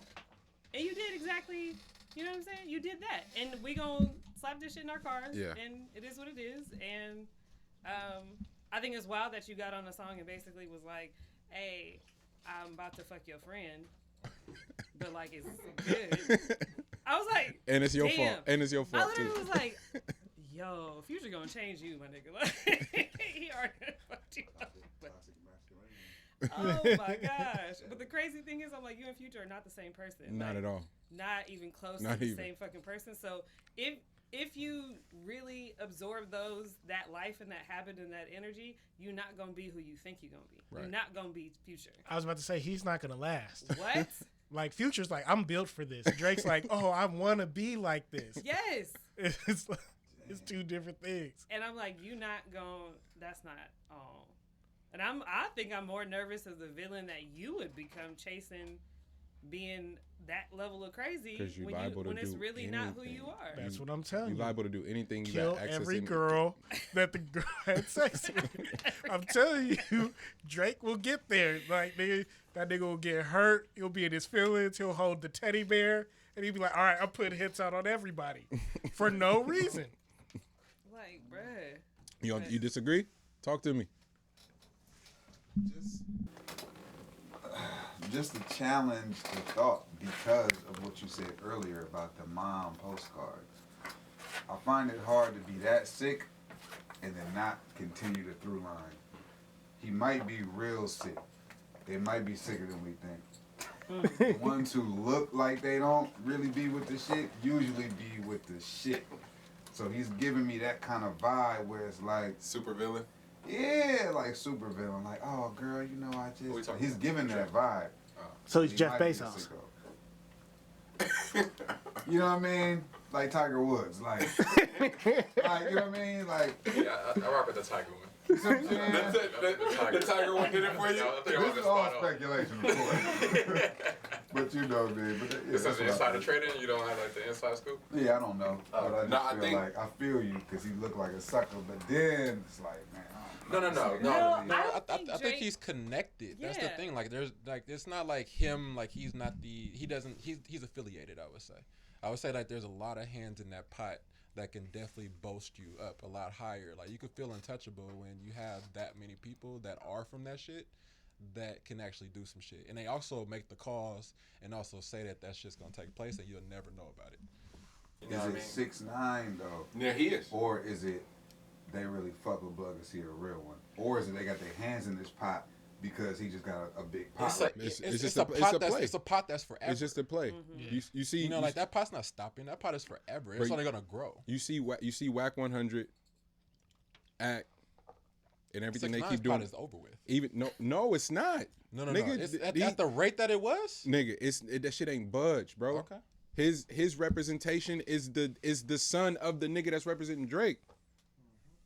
Like this shit is sick. So the 6ix9ine shit just look goofier and it's a tier down. So say what you want about Whack 100 about Act. What is 6ix9ine gonna do? What he doing right now? He got grown ass gangsters sitting in fucking Clubhouse talking about him. That shit's so goofy, bruh. But what is like? But you a shooter though.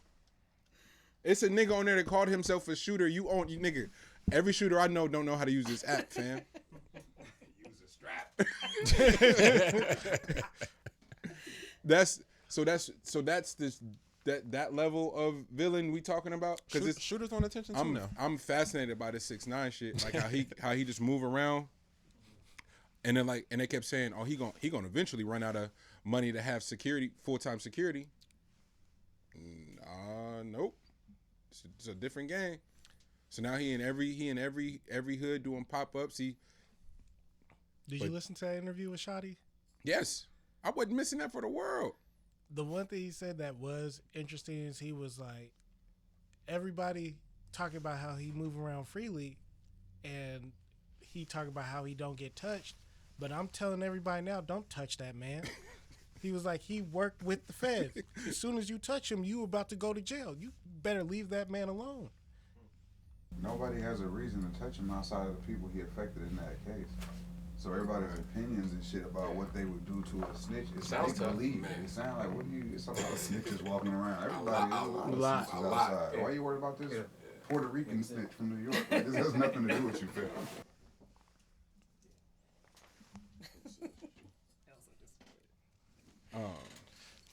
Yeah, niggas is holding on to like the snitch code and stuff like that, but you can't act on that particular situation just off a snitch code. Where I was willing to do this sort of like diplomacy, just call it what it is, space is space, Donda versus CLB, OVO radio is where I lost it. Like I got genuinely mad, like the angry. What was OVO radio? Don't ever. I don't give a fuck how messy you want to get. Don't you ever bring 3 stacks in the middle of your messy Oh shit. yeah. Gotcha. Wait, what? Now I got smoke. Now I gotta pick a side. This is crazy. Now I got you. And the fucked up thing is I gotta blame both of y'all. Yeah. Cause you went off to do a concept record, said no cussing, nigga. Edit that perfect verse and figure out how to make it work. Don't deprive us of that. That's not fair. Yeah. And then you messy ass nigga, don't you dare just throw this record out, but thank you at the same time. Quick thank you. I didn't know what to do. It was like, look what these niggas did to me. Thank you. What? Pass it off, put it behind your back, put it in the pocket. From the bruh. How dare you I give from this the, to me? From how the sample is chopped, nigga, it hit different. So I'm going straight from the beat first. Now I'm going. I'm going. This is crazy. This feels nuts.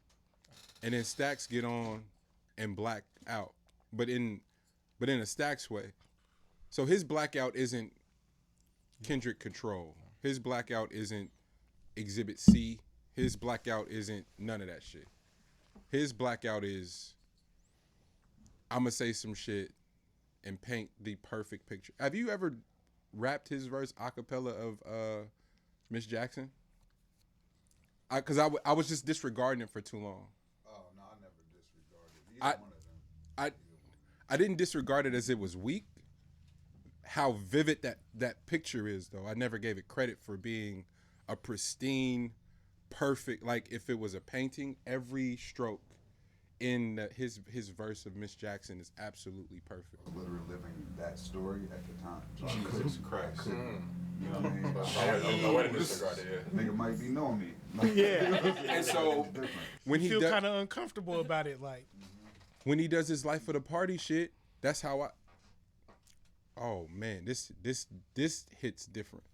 We got a few near and dear homies that just lost their mothers. So it was what he was saying, and I'm just like, okay, hold on. This is how you show up, because you know what the ask is for this. This is how you show up.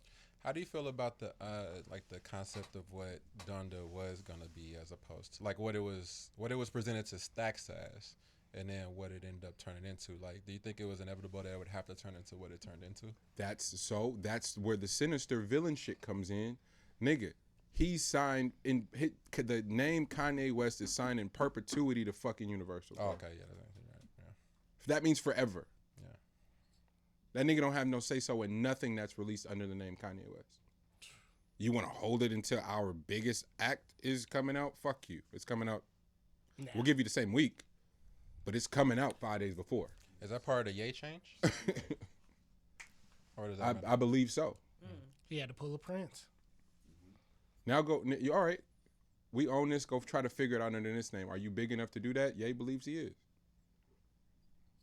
So here we are. We about to see. I believe it. That life of the party shit though. Those are the inside of all of this sickness. It's the one jewel. Like that's what Tyler was talking about. It's like he's celebrating how his record is being received in the midst of the culture celebrating Jadakiss. LeBron's a weird ass going, he's underrated. This nigga's been calling himself top 5 dead or alive for fucking 20 years now. So shut up. Shut up, bro. Do your fake A&R shit on everything else, but not with this. Don't play with culture for real, bro. He has told the world nobody can rap better than me on multiple tracks. Forever. You talk about Stacks? No, Jadakiss. Jadakiss. But Brian came out and tweeted, like, he's so underrated. Stop, Brian. Stop. Stay out of this. And you not tapped in for real, but because it's a cultural moment, stop, bro. All this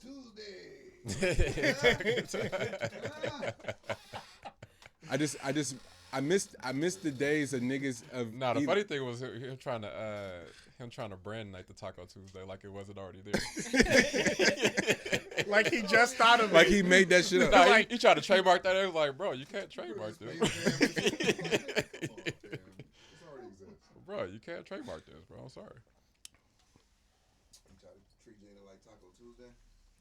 There are just these moments. There's just these moments. But Tyler was talking about care. Mm-hmm. As someone who went up against Khaled, someone who went up against the Machine, debuted at #1 and came from where he came from. He again, nigga, get there, hold the door open, cause you a real nigga. That's how we started the show. Tyler got in that motherfucker and was like, oh, this shit wild in here. Bet. I'm gonna turn up and hold the door open. Frank, where you at? Earl, where you at? Sid, where you at? Come on. Vince, where you at? Come on. Mac Miller, where you? All y'all niggas. Taco, come on. Everybody pull the fuck up. Cause these niggas sick with it. So let's just match they sick and make them hella uncomfortable, but do it with the way we want to do it. Is it Haji Beats or Damo Beats? It's Damo Genesis and Haji Beats. Oh, okay. They did it their way, but he was talking about care, and so when you see the verses and the world going, damn, why does Jada shit feel different? Oh, because he cares. And because he's from the cloth. There's a particular cloth that you were talking about that other people just don't even know exists. You know what I mean? When you put on that silk for the first time, you're like, oh, this what they was talking about. But if you know what I mean? You don't know until you know. To have it have value because it's a few real niggas that didn't infiltrate it and go, oh no. This I need you to understand why this is different. You have to understand why this is different. And then for the nigga to go, the nigga that's winning at the time too, he just debuted at #1 to go, oh, he just cared more than everybody else. That's all he said. And then it was like, that was kind of like the end of the interview. Are we talking about human shit? Mm-hmm. Like just caring? Yeah, Kiss just cares about this culture more. So he knew to have his raps ready. He did a Clue freestyle from 2000 and fucking whenever. 2002. That was so lit that they had to figure out how to clear the shit and re-release on DSP. Stop playing with niggas. We me, Kev, and Court were talking about this on the show. Shout out Court Smith. See what rock and roll did and all the bread it generated. What these old rap niggas is doing is spooky. How it's aging, and then how not even the young niggas, Hip Boy ain't young, but he's going, nigga, I love Nas enough to not Ron Brown's him. Nigga. Thank God. Where would Ether be if Hit Boy produced that shit? You know?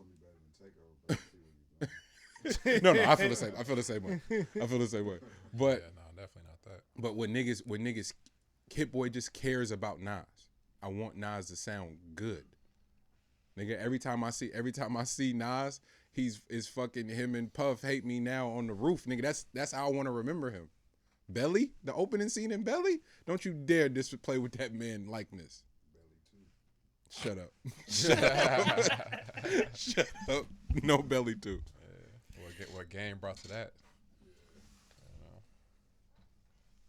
Damn, this is a crazy pivot, and not our normal. But I feel like it's one that should be at the top. Texas abortion law being passed this past week. Britt, you just coming from there too? Nah, nigga, don't get PC now. That nigga say abortion. Nigga, you see what these prices is here? I'm moving. I'm fucking with you. That's terrible. Sorry, y'all. Nah, it is. I don't know. Wait. Can you set it up properly and explain exactly what took place, what the policy is, before we just get on here saying anything? Yeah, because I got anything for sure. I have a whole bag of anything. Hey. Just a whole bag of it. I'll toss it to everybody else if they want. It's all good. I'm good. In honor of the B-Day. Perfect topic. Yeah, I mean, it's just basically like women are not going to be able to like get abortions more or less at a reasonable timeline. I think it's like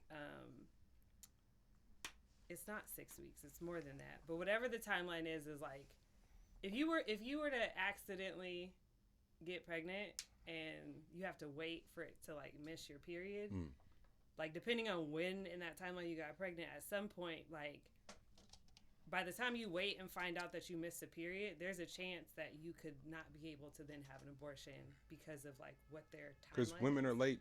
Oh, like it Yeah. happens. Yeah. And it's the amount of weeks matters, right? So that whole thing, but that's my, like, PC side. So you should probably book your appointment Pause. right Yeah, I after know. you have sex. Yeah. But just in case. Do it from this side. Oh no. I Nah, do it think from what this side. makes me fucked up is just the exhaustion of trying to, like, fight a system from You gotta the put muscle in outside it, of cuz it. it's that motherfucker. Nah, no, you really gotta put everything in it. You gotta, that motherfucker, Nigga, all those push-ups you've been doing, you can.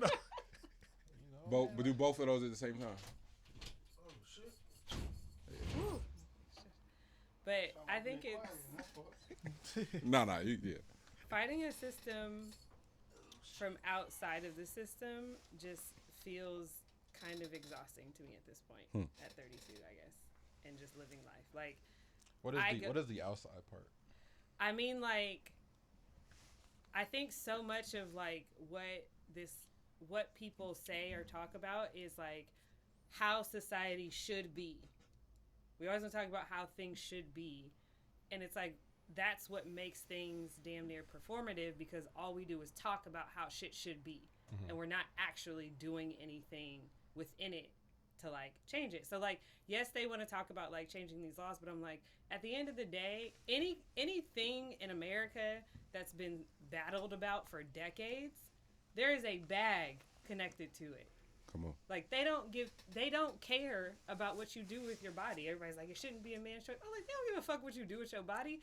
There is a bag connected to this in some way that is so prominent that, like, this is still a fucking issue. And I go, if that's the case, like, I just think when it comes to America and power structures and money, you can say all you want about how things should be, but it's not going to fucking matter. Like, you got to be able to get in there, and, like, to have any really change and influence means you're going to have a real bag, and you're going to have real influence. Anything outside of that feels like conversation. How do you For the sake of conversation. how do you not only own that space, but when challenged in that space, continue to show up? And what I mean is, I feel like this with obvious differences. It's a similar space that we all are occupying, where it's like, one of access, of opportunity, but also maintaining the empathy that may come in the emotional part, where it's not, the emotional really don't have no value, and it's like transaction. Like, nobody, fuck your feelings, fam. Like, nobody trying to hear none of that. But I come from this place, so I'm maintaining my empathy, but I know what time it is over here, and it's just a different game. How do you hold that down and own that space, knowing that as a woman, though? Because I feel like that shit's different.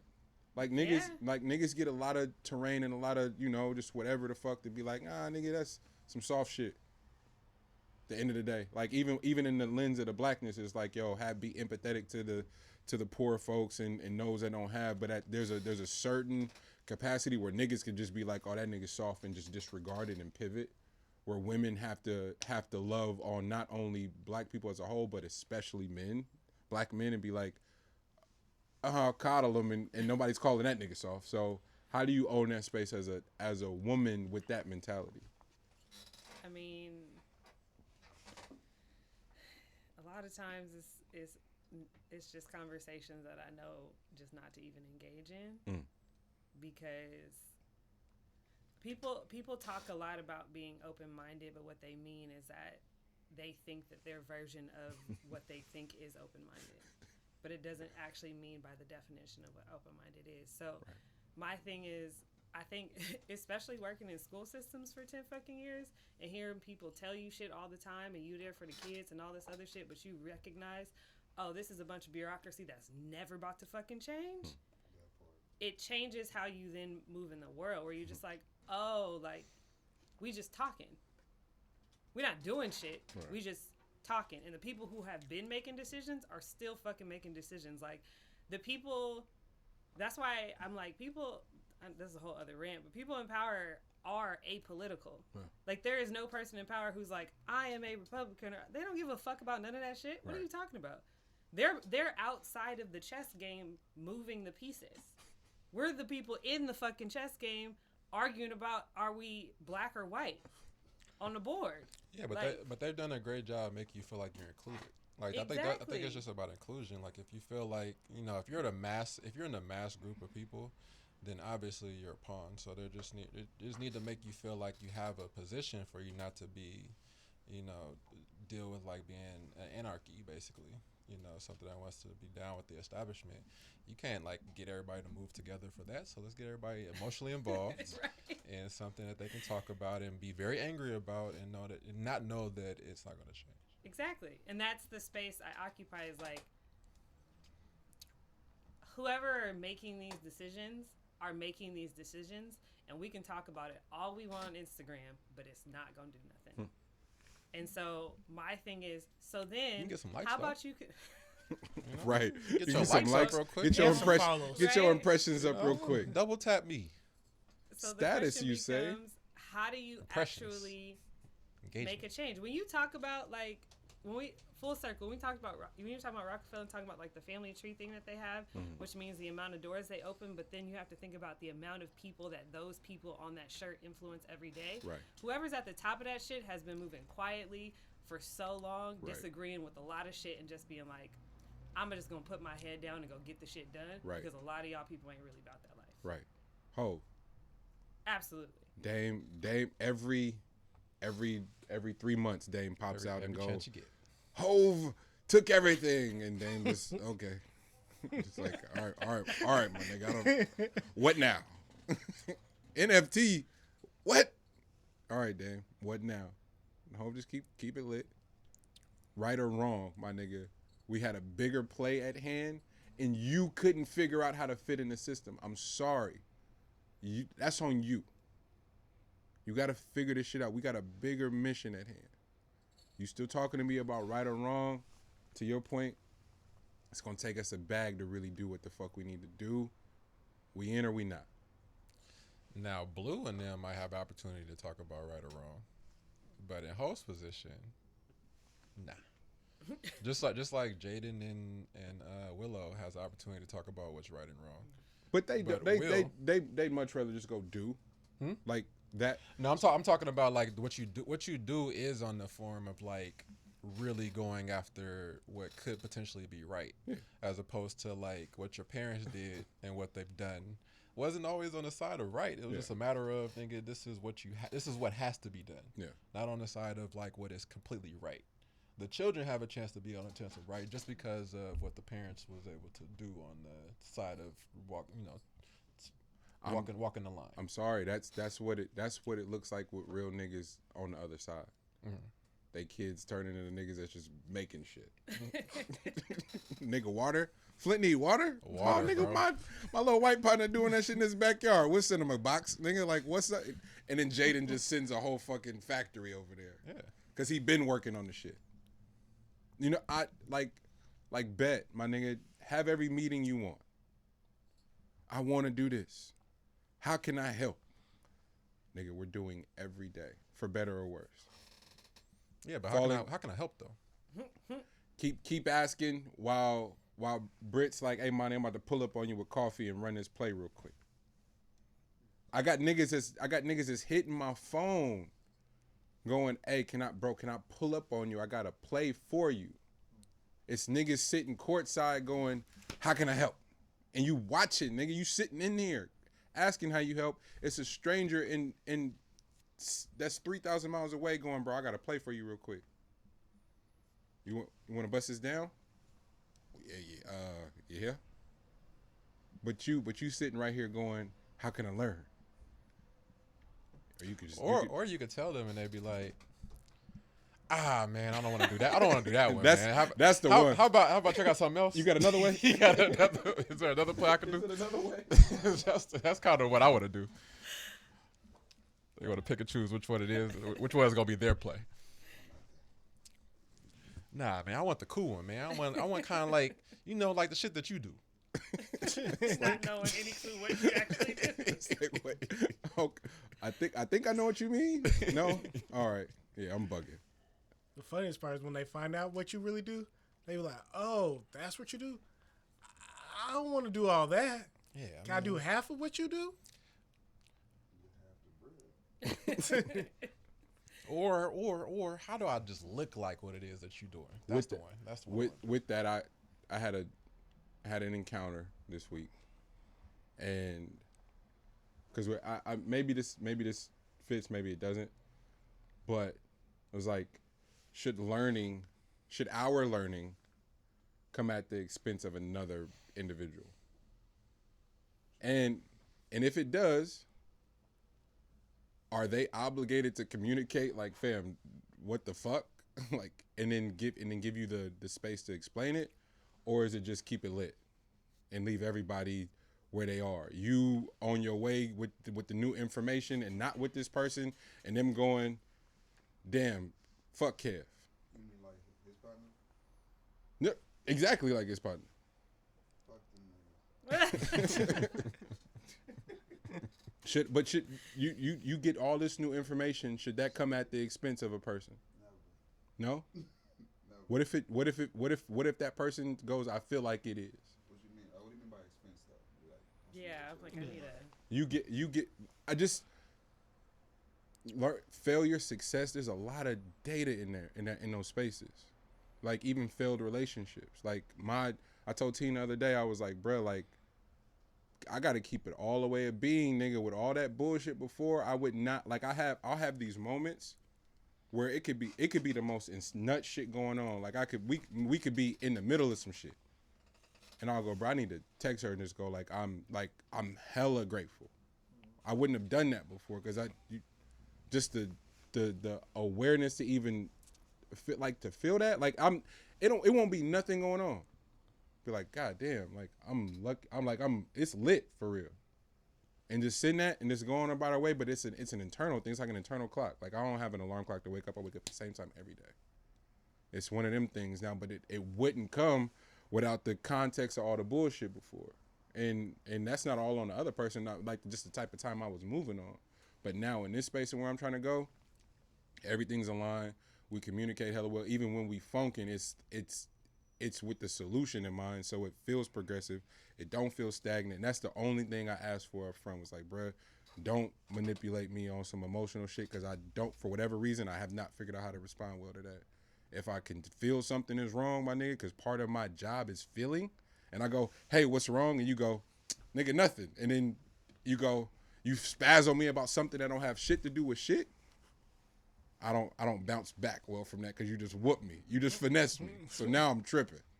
So now the fight is about something else. That's the only thing I asked for up front. So guess what she does? Go out of her fucking way to always tell me what's wrong. So now we in it. it's just a growth thing. I'm tired of being whooped. I appreciate the honesty. I'm tired of being whooped. And there's a reason why you allowed other people to whoop you that had nothing to do with them. That was all you. Like, you know what I'm saying? So if somebody whoops you and you grown, it's your fault. So who the fuck is you to whoop me? So I walk into most buildings like, I know somebody in here is gonna try to whoop me at some point. I don't care if it's KFC or the bank or whoever the fuck. Somebody in here is gonna say some stupid shit to me at some point. And it won't be you, because I'm already knowing it's gonna happen. So I feel like it's nobody's job, you know what I mean? Like, it's your job to move your piece of the puzzle forward. Like, it's always on you. Like, at this point, that's where I'm at with it. Like, But that's why y'all my niggas though, cause this is a conversation I could have with you, and you be like, there will be some reflection of accountability. You're not about to let me say anything and tell myself any kind of story and go and leave as the hero in the shit. Poe, I called this nigga a couple weeks ago just to fact check something, and he was like, "Nah, nigga, I said the same thing, but I got off the conversation feeling bad for what I said, because it was one of the first times where it was like, oh, I feel like I should hold my nigga accountable, but this isn't our nature. Our nature is to go, kind of just let the nigga do what he want to do. Just drive off the cliff. But it's like, this feels crazy if I don't say something. So let me say something. And I didn't take the time to do it in a delicate way. So I got off the phone feeling like, oh, damn, that was fucked up.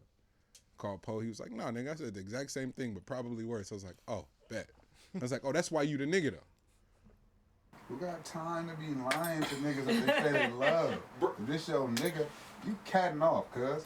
And then get off the phone. But that's, am I tripping and going, that's hella valuable amongst y'all? Because that's not the, like, I don't interface with hella people that have that.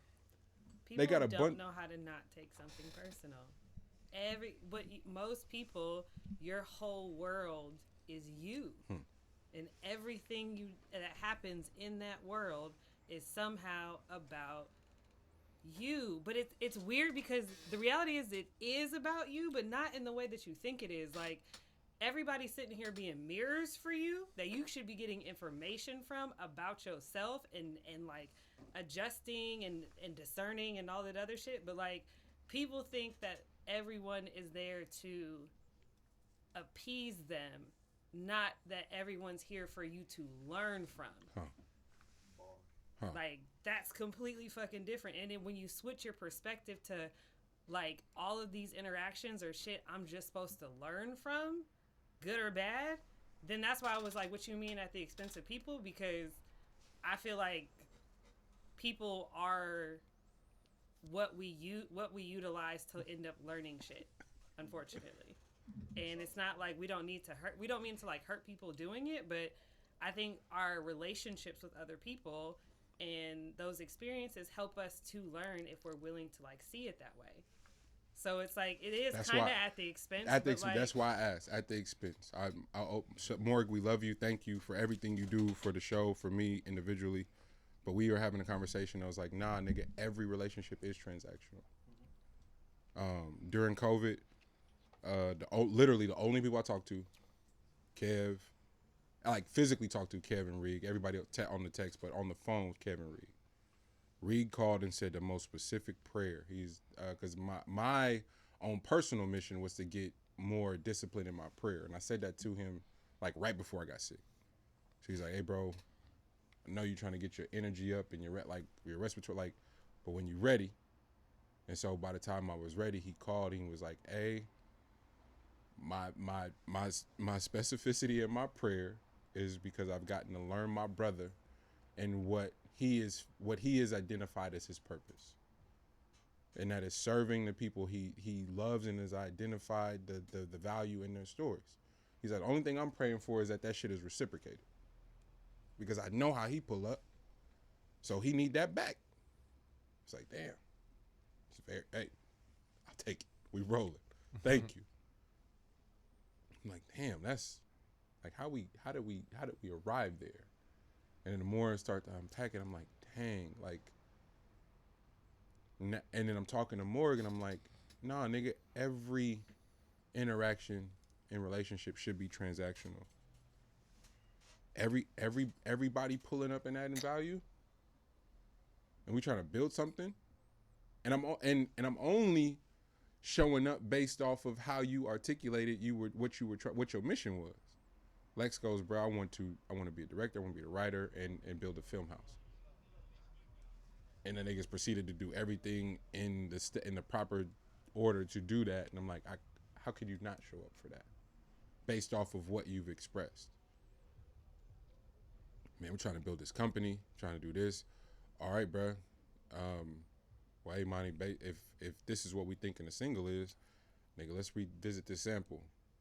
If you in your emotions and you ain't really had that, that you are unable to identify the value of the tension, God bless your spirit, man. That's a fucked up place to be, for real. In 2021 and trying to survive this shit. Because even the niggas who got it for real then had to figure out how to click up and have their bread be interchanged with, like, nigga, Amazon and Jeff Bezos got the biggest tax break during the pandemic. That employee tax break that they got, nigga, he won off that shit.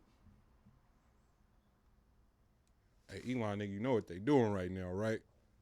That nigga got factories from here to motherfucking all the way up and down the coast. You think he didn't need that play? Hey, bro, go run this immediately.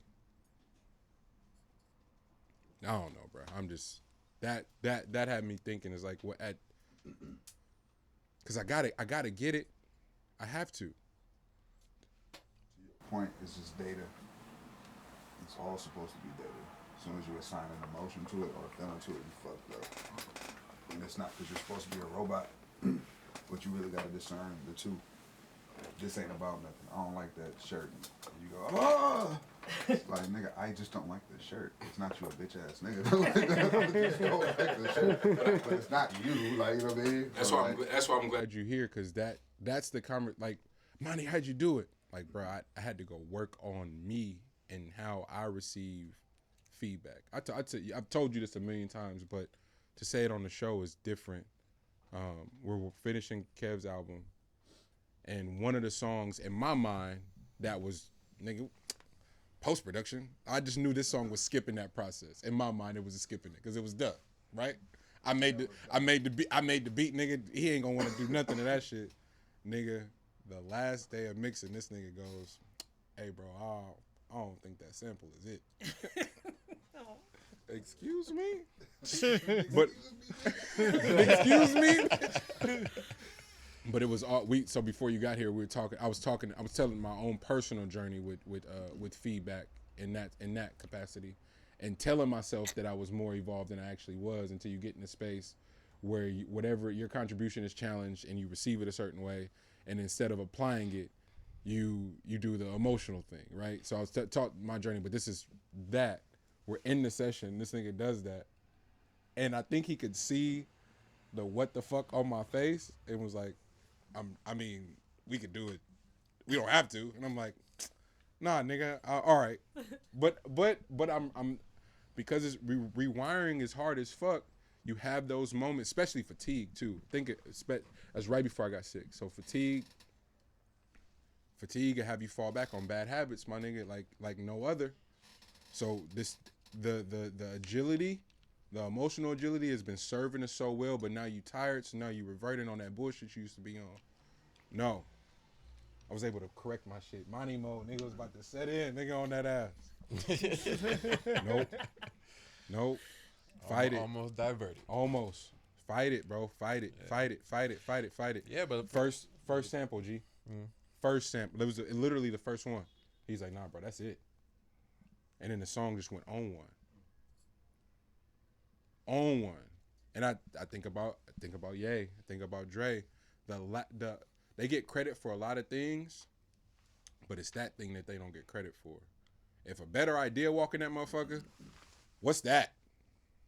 D-Dot, Derek Angeletti was shout out Soren Baker. Soren Baker's got one of my favorite podcasts. He had D-Dot on, and D-Dot was like, he's like, nigga, I'm an original hitman, and I'm not a Puff hater. It's like all these other niggas and went on, and they hate on Puff. I don't hate on Puff. He's like, I've been in a room where somebody was working on something, and the shit got better because he showed up. That's producing.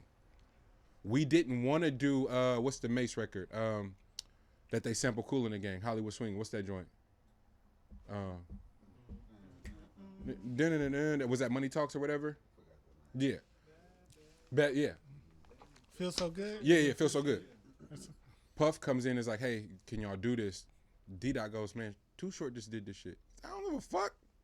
I don't care. Do it better. Him and Mace both go, I'm not doing this shit. So this nigga makes a weak ass beat and Mace writes the wackest verse. Puff comes back, hits play, and just look at both of them niggas like, for real? Turns it off. It's like, come on, man. Y'all know this ain't it. Go give me some cheesecake. You niggas need to walk. Y'all think about that shit. Go think about what you just did. D-Dot said Puff didn't even have to say, he didn't even have to go in, he didn't have to yell, he didn't have to spaz. He just said, I'm begging you guys to take this serious. Give me your best shot at this. And trust what's gonna happen. This nigga D-Dot said, fuck, all right. He said, bro, let's just do it. Went out, flipped the beat again. Mace went in on that shit, and then it did that. You know what I'm saying? Like, Nigga, I just sat under Andre Harrell and Heavy and them making all them hits, bro. You assign an emotion to just this thing, and I'm just asking you to try it. That's all I'm asking you to try. If it don't work, nigga, hit undo. That's nigga. We might have lost a couple hours, maybe, but we already in here making an album. We're making a song. If you attach your worth to my song, we in the wrong business. Like, this ain't got nothing to do with you as a man. This is a song. Like, so I just try to detach the two. Like, do that shit on. And I think that's from both of what both of y'all talking about. I think that's an important part of the equation. Is okay for one is like detaching your own emotion from it, but then detaching the emotion of others' attached emotions to what it is, how you come across. You know, that's the secondary part. Is that a lot of people, that's what a lot of people stop at.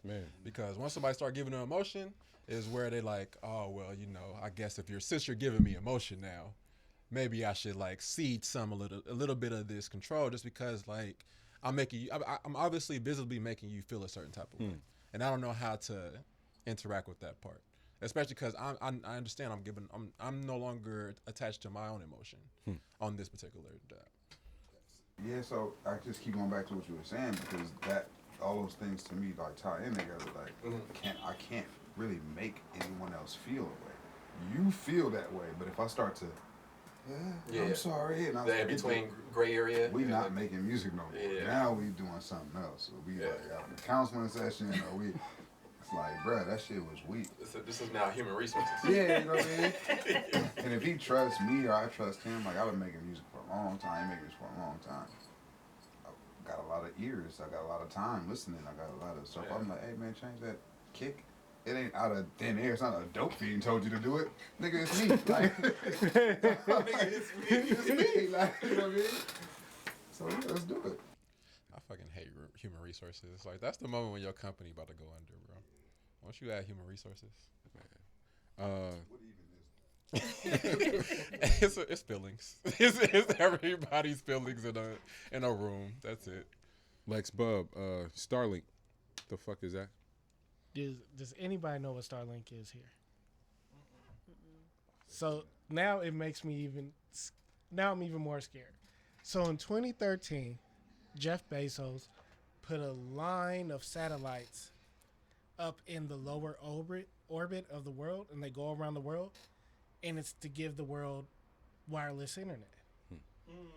So you pay $500, and they come and they hook it up, and it's $99 a month. But no matter where you go, your wireless is on, all the way on. No matter where you go. Phone, tablet, car. Tablet, whatever the fuck. You all the way on. And it's been in beta since 2013. Jesus Christ. But the satellites are so big, and like I said, it's 5 or 6 of them connected, that if you've seen it in the sky, you would just think it's a cluster of stars. And it's been just since 2013. It's been in beta.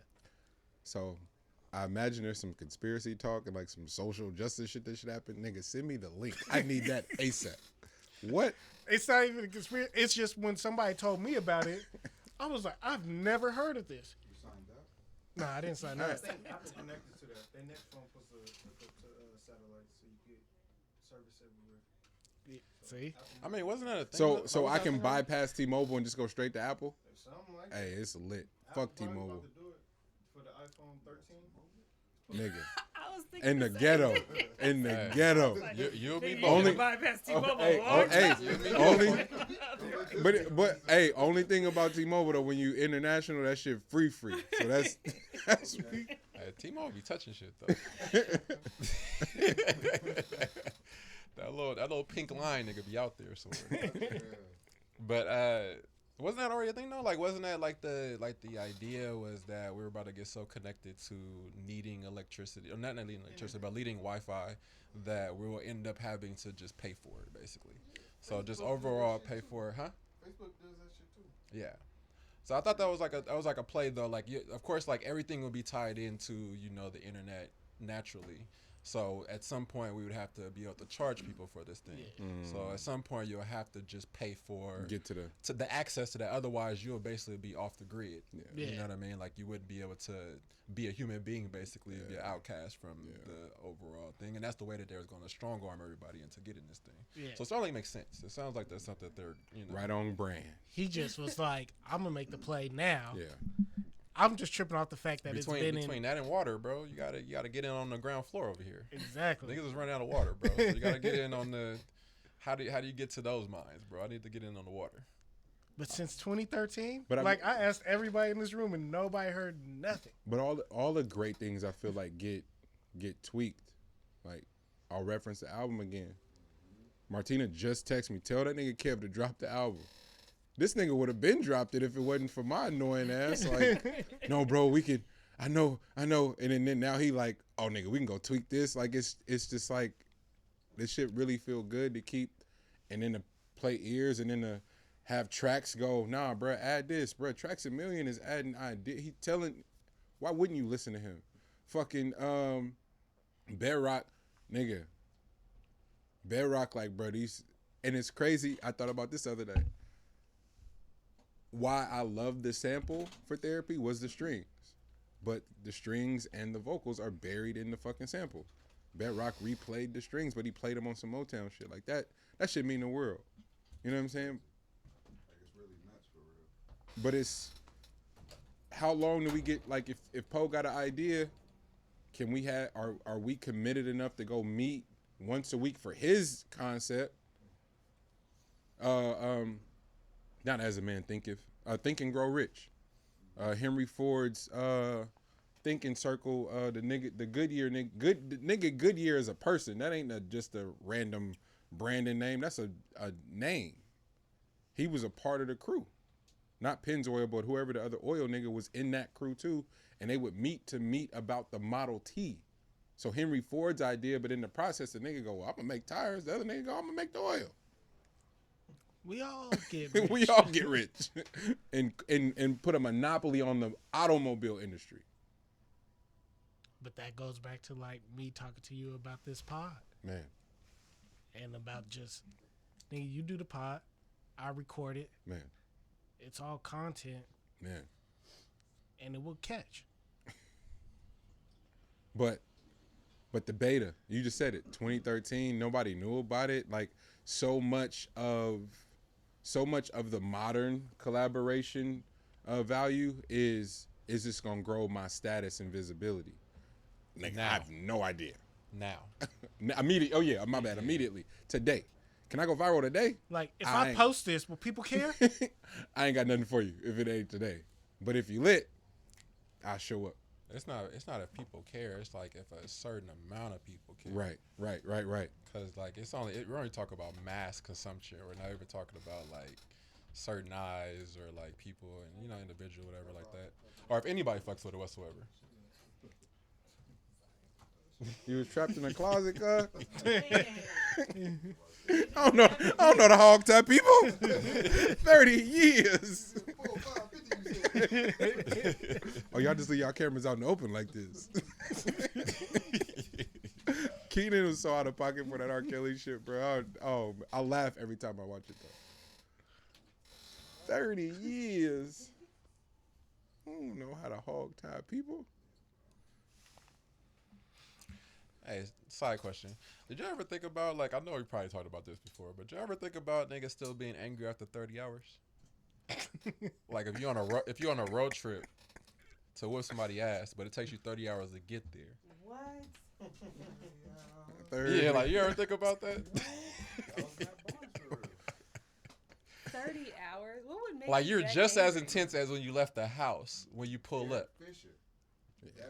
That can make you that. That's different. He had Derek Fisher running around the island in the kitchen of his own The kitchen. the visual of that I'll never forget though, Yeah. because you know that really happened. No, 30 hours to hop your side gate when they're in the backyard and it's like a barbecue or some type of function or whatever.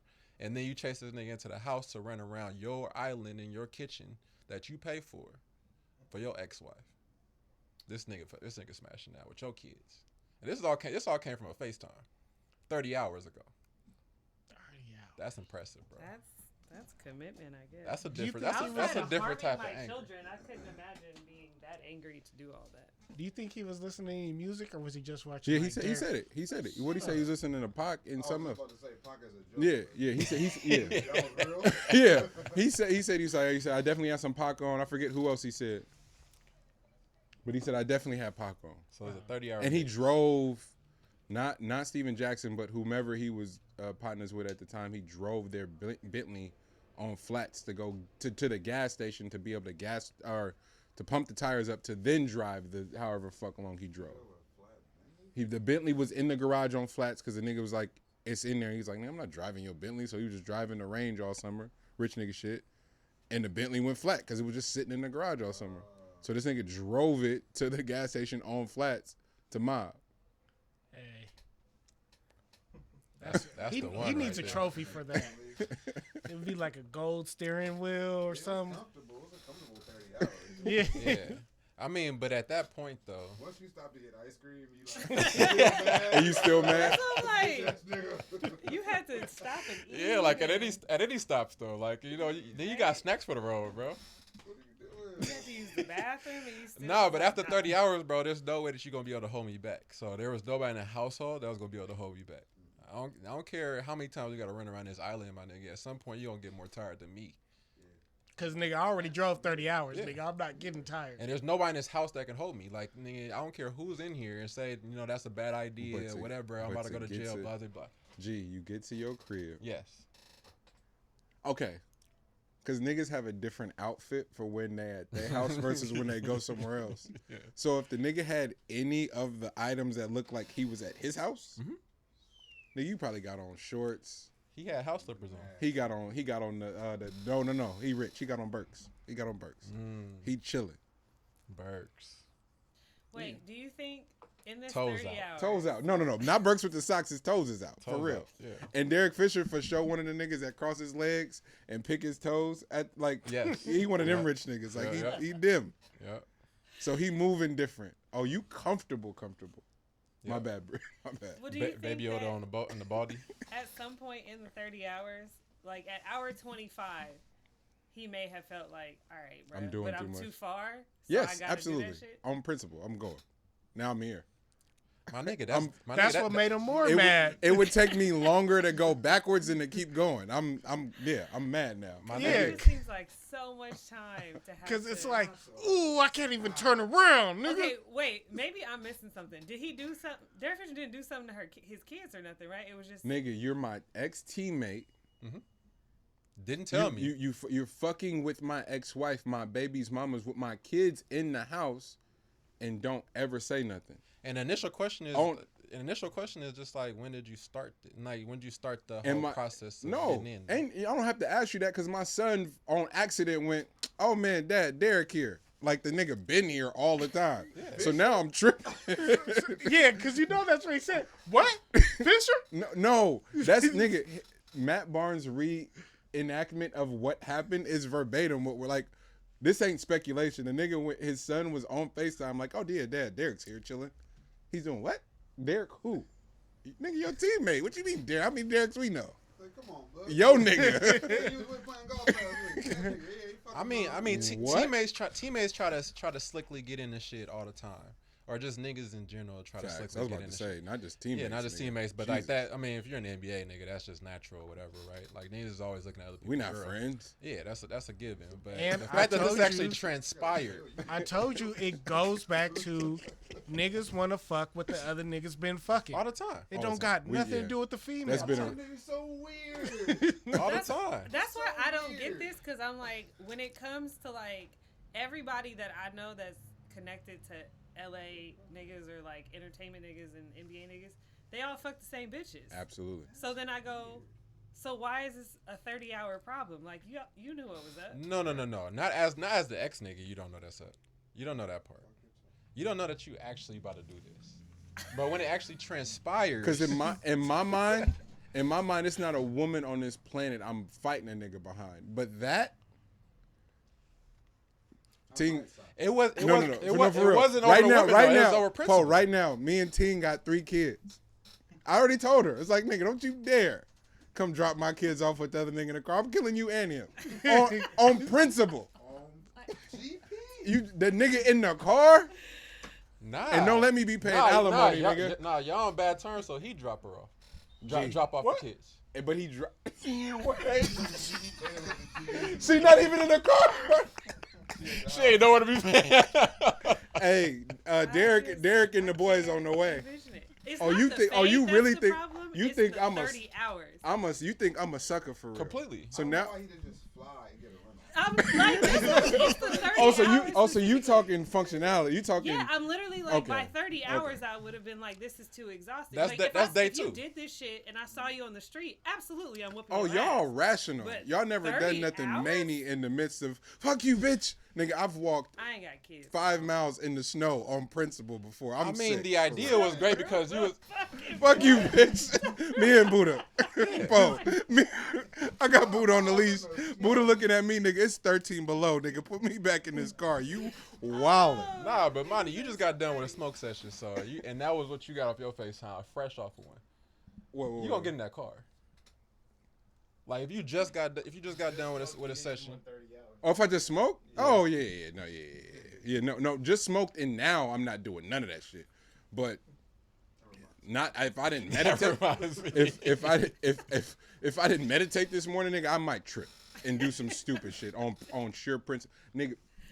My kids, all y'all got. I got kids and shit, and I've been in similar type situations where you feel angry about some shit, or been the reverse. And I'm like, damn, she hella mad at this. Nigga said on the reverse, damn, she hella. But you gotta, I mean, Did you think she was wilding when you was like, she had I thought she was wilding. I thought she was, especially if it's over. You know, it wasn't like the relationship ended Monday and then Tuesday the nigga embarks in his house. So he was a little bit irrational. Like, man, you knew that wasn't your bro no more. You knew that. Right. So chill out, bro. You knew that. It wasn't the first day you found out. Who's By day two while you driving. Kevin texting you. Right. Nah, but it'd have been cool if it was like Derek Parker or some shit. Another Derek. Yeah, like you said Fisher, you said nah Parker. It's like, oh, okay. Well, That nigga Matt Barnes said our lockers was next to each other. Nigga, like you don't got no excuse not to run that by me. What? But if they're not really friends, I ain't my bitch. Yeah. I mean, you can catch these hands too, though. Yeah. It's not. It don't. And it's the in ill. person, I get it. the I ill- just couldn't. I think The the ill- reason he It's the drove 30. though was so he can go through all his emotions. Because if he listened to Pac, you know he cried at least twice. Bruh, the Then flight, got angry. the flight not Hey, hella sufficing fast nothing. food, so you can stay on like the wrong. Unless habit. it's a PJ and we can leave immediately, but the purgatory of nigga TSA, nigga we boarding the plane, military, all that, nigga, fuck out of here, nigga. I'm in the car, and it's taking longer still. Yeah. But you rational. But you moving. I'm moving still. Drew longer than 5-6 hours to the neck. Right, easy. I can't imagine 30. That's No, but like, the song. I'm gonna see you at some point, But so I'll that's- just whoop your ass then. But that's why what he I gotta said. be right now? That's what he said. He's flattered by the song, but the exaggeration of 30 hours make him sound like a sicko. He was like, it was from it's Santa Barbara to LA. Yeah. Oh, Yeah. well, this makes complete Yeah. sense. Yeah. Oh, Yeah. No. Yeah. this makes complete Yeah. sense. My bad. We should have started there. We should have started. No, we shouldn't have. This shit was way better. All the scenarios of 30 hours was way better, right? My bad. Like, Hey, yeah. who cares about the truth, goddamn? We should have started with that scenario. Nah, who cares about the truth? Okay, this is. This is. Absolutely. I'm more angry than when I left at 2 hours later. I couldn't have dreamt this up any better. Last week, we sent our topics, and Lex had housekeeping stuff just for us off mic, and we moving so fast I forgot it. But I was like, dang, part of this should be asked on the show because again, including our listen, like we got people that don't miss the show and really be pressed when they wake up Monday and ain't nothing to listen to. Like them text messages and emails hit different. It was like, bro, you feel like you really let somebody down. I'm like, But I'll have those moments of fatigue where I'm like, ain't nobody listening to this shit, bro. Like, and then the people who fuck with us be like, bro, hey, bro, I got a routine. Like, what the fuck y'all got going on? Like, y'all good? I'm like, oh, shit. So let us not miss a Monday. So part of the housekeeping, the scaling, the evolving that we're attempting to do with the show, I feel like should include our listenership. Like, we don't have to talk about everything, but you asked some really dope questions, and I just want to move off those so we can have those separately.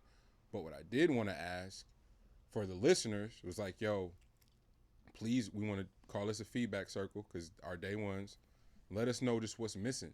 Like, for real. Like, what is missing? If, you know, in the weeks of experimentation, we had the to the neck moment, the what is it? Streams of consciousness moments. I personally felt fulfilled in those. Like, I enjoyed those as an exercise. But to hear people actually fucked with those was crazy. Like, that blew my mind. It's like, wait, y'all like that shit? It's like, that's dope. It's like, all right, how do we incorporate that? Is that a once a month thing? Do we figure out how to figure that in as a bonus? What have you? We've also been talking about moving behind a paywall. Like, do we move strictly Patreon? Like, how do we, like, what do we do? Do we just go straight to subscribers? Do we pull down and not be available across DSPs? Is that serving us right now? Is it, do we have enough of subscribers to make that transition? I feel like we do. What would happen to our listenership? Would they follow us? Are they into that? What do they want to pay? I feel like that's a really good dialogue to have. But then it's my nigga's birthday, and the motherfucking Avengers show up. So now I want to have a feedback circle on mic. Like, I talked to B. I'm like, hey, Britt, I fuck with how you think and how you produce it, how you push it together. What am I missing? Y'all know how we give it up. That's me and this nigga's job every day. And then when I'm ever going through something, it's the first thing I call. So, what's missing from the show? How can we make this shit better? How can we get a bag from this shit? How can we scale and have a bigger staff? How could Lex have camera ops under him? How would get some graphics, an additional editor? Like, what do y'all see that I'm not seeing? How can this be better for the room? The pod that is. I'm talking about the pod.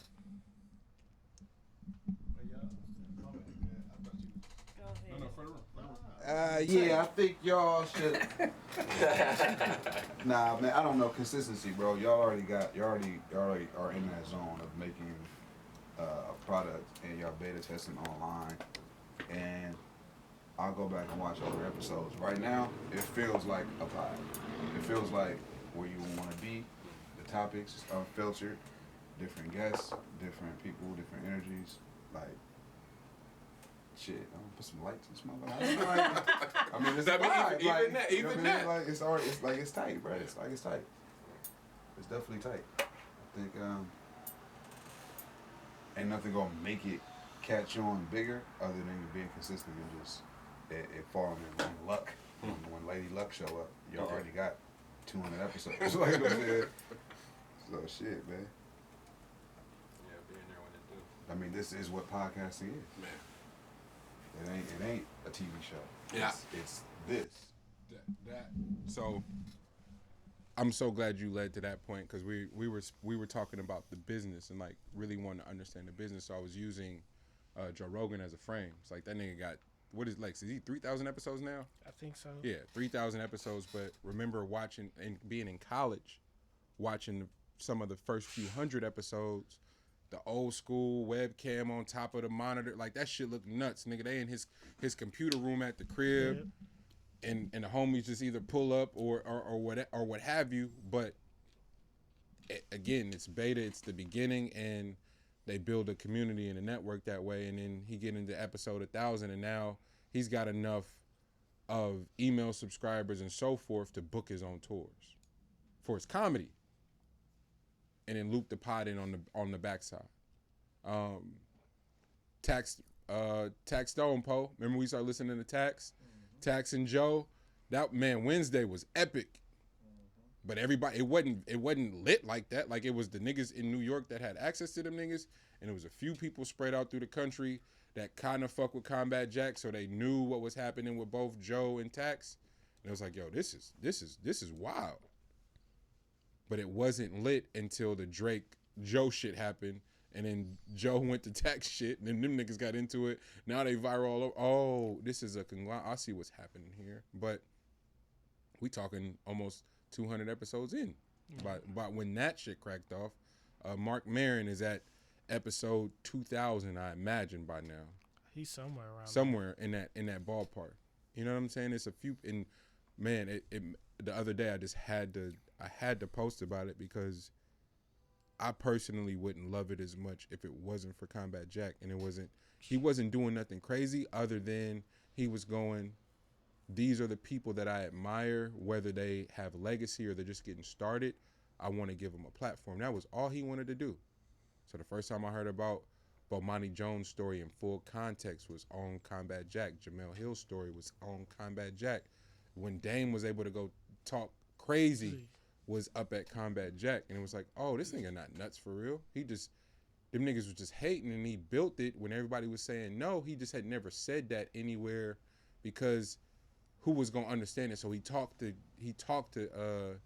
Combat Jack different, and it was like, oh, this is why we gotta tell this. Like I'm a fan for, and I heard Pharrell say they're like, yo, what inspired you? He's like, bro, I'm still a fan. When I heard Pharrell say that, I was like, okay, I'm solid now, because I'm a fan first, and I admire niggas' process, and I want to do a show about the process or a safe space to discuss the process. Then we stumble into this beta shit, and it's like, oh damn, do black creators of anything get the luxury of being in beta, or is hey, first impression is everything?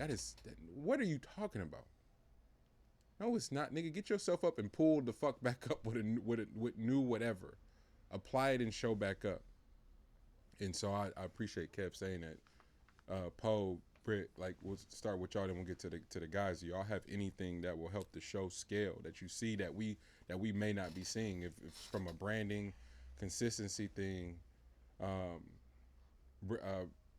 Brittany and I talked, and she was like, yo, I was like, one of the, if you don't mind me sharing, you just like, yo, the scheduling of the videos, like if that was more dialed in, I think that would serve the YouTube page. Lex has been asking for months, my nigga, can you put it from most recent to oldest on the playlist? Can you? And it was a click of a button. It was maybe 2 seconds.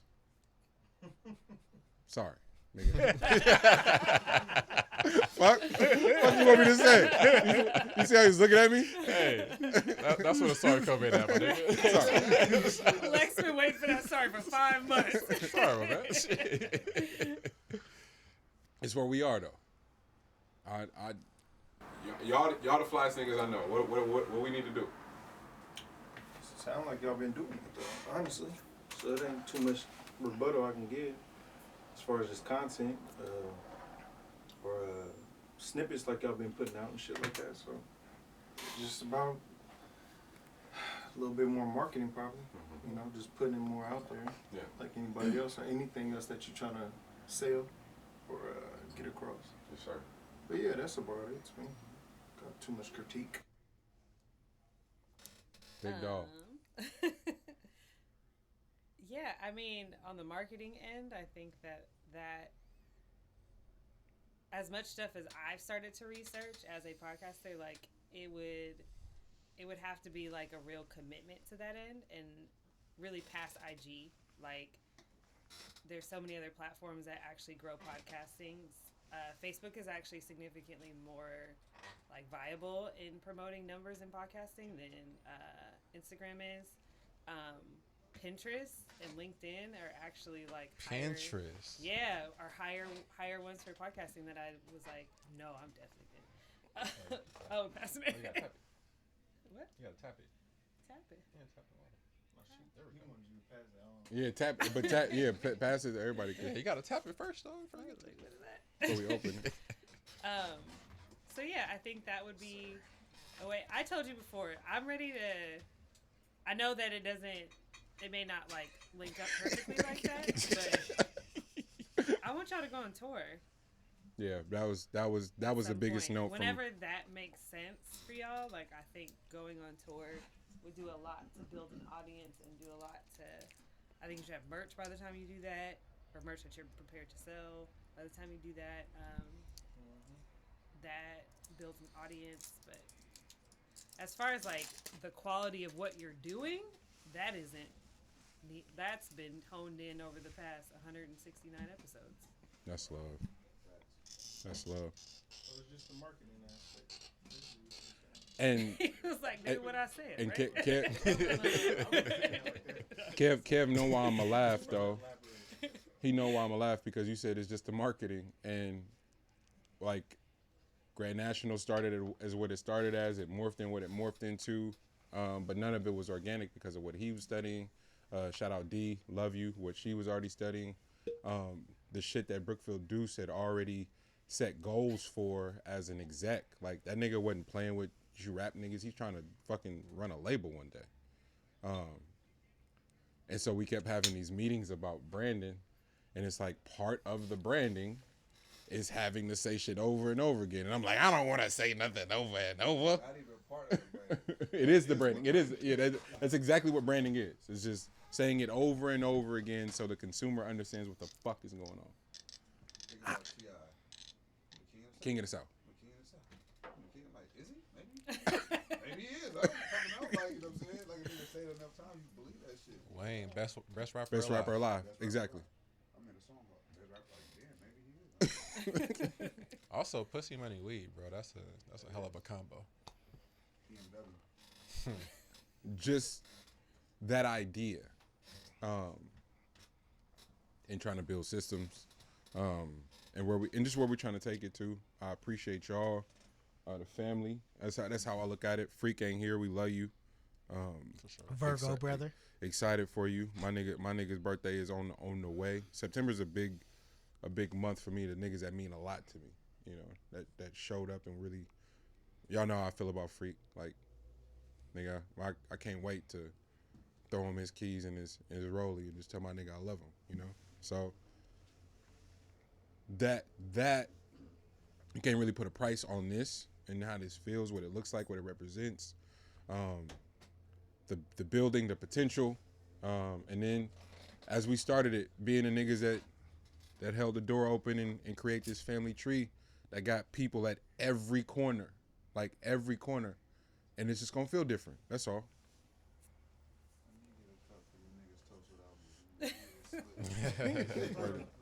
Everybody got something? Yeah. Pour up real quick. B, thank you for being here. Yes, I appreciate that. Poe, thank you for being here. Kev, thank you for being here. Lex already know. G, this nigga done told family. See, this nigga, he showed his ass today. Family secrets, all the shit on the pod, nigga. Nigga, what? It's only right, man. You know, that's what the people want to hear, man. They want to hear how was Monty when he was. Let's go through the Monty timeline. You feel me? Did you tell him about the rat? See, what's sick is L dead. L know about the rat, but it's not a go-to story. We smoked, and it might have been a little bit of shrooms involved, and so I thought I was safe. What? And started. Why would you put those two things together? Just seemed like we was in L.A. Cause they My- work I well. only had one. They work well. Only had one button. No, those In two LA go together, but I don't feel safe on Yeah, them. what? We one button is important. and what weed That's shrooms. That's an important part of the story, right? Weed shrooms, mimosas, and one button is just I don't want different. to be nowhere new on shrooms. Hey, y'all didn't tell me. Oh, what? Monty was Yeah. Monty- What you was in for? What was coming your way, huh? Not a blouse. I felt safe. It was telling my niggas about my first writing experience, nigga. He wrote Pre-K. You can free write whatever you want, nigga. We just learning to put words together, all this shit. Nigga, at the house we live by a field, so field mice are normal.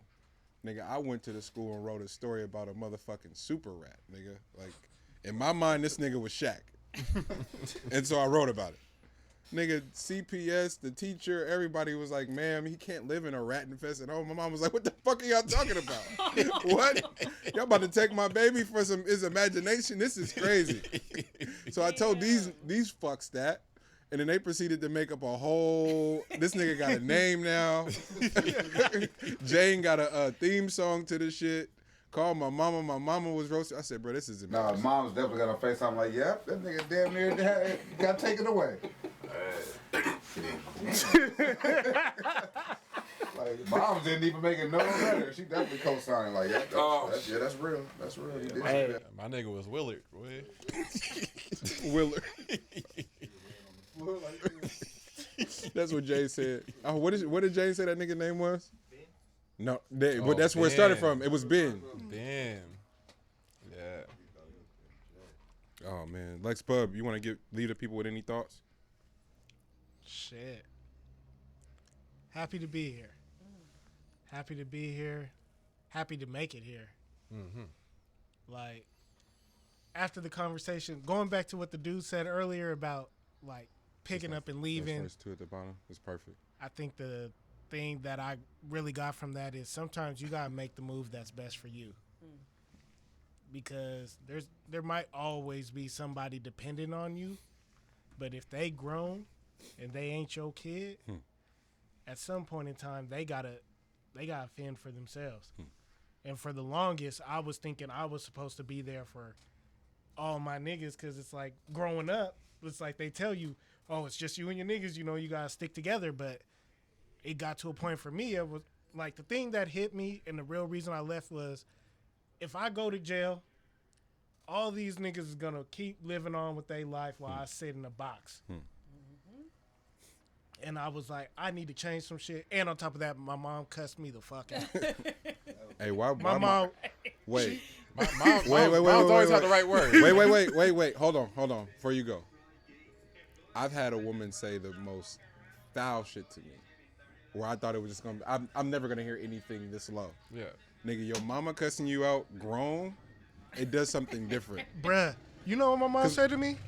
She said, nigga, you think the fuck I buried one kid already? That I'm gonna bury a second one? She said, I will disown your ass before I bury another child. So she was like, straighten the fuck up. Man. I like when black parents just put curse words anywhere. The fuck? The fuck? Like, I remember that whole conversation. But if you think about like repetition and how your brain works and how some things be visual, and like you could see those words when they put a curse word out of context. Like that's where you like hone in. Like, oh wait. Did you It's put, real. Did you put fuck Is right it? there? Is it? See, I respect that. And I never would have put it right there, but I see what you did there. and my brain goes, that's not out of context. Oh, you just rhyming like Rock Marcy. You sicko for real. Like, you just really tight. The fact that you can just put a cuss word anywhere and it makes sense, hey, you dope. That's all right. My bad. I shouldn't have said that to y'all. Now y'all really not gonna fuck with me. Okay, that's one of the flows that Kendrick was talking about. No, for real. That's what my brain do. Is like, oh, you just tight. Hey, hold on, bro. I'm over here trying to put flows together. You can put a cuss word anywhere. Third floor right now. My bad, Lex. It's amazing, brother. Bro, don't curse me as a parent that call me brother, bro. I will stop doing whatever it is I'm doing in life. You right. My bad, bub. But nah, but shit, just that, like, it's, for me, it's crazy because, like I said, I didn't think I'd be here. Yeah. Doing film, doing camera, doing podcasts, speaking on a podcast. Like I said, when I left, everybody told me I was gonna fail. Wow. And it's like, shit, now I'm around a collective of people, of like-minded people who push me to be greater. It's like I can't ask for more. I'm blessed. Man. To that, my brother, Lex Bub, Meet the Brave Podcast. Thank y'all for tuning in. With that, it's been another episode. We'll see y'all next week. Love. Yes. Salute. Salute.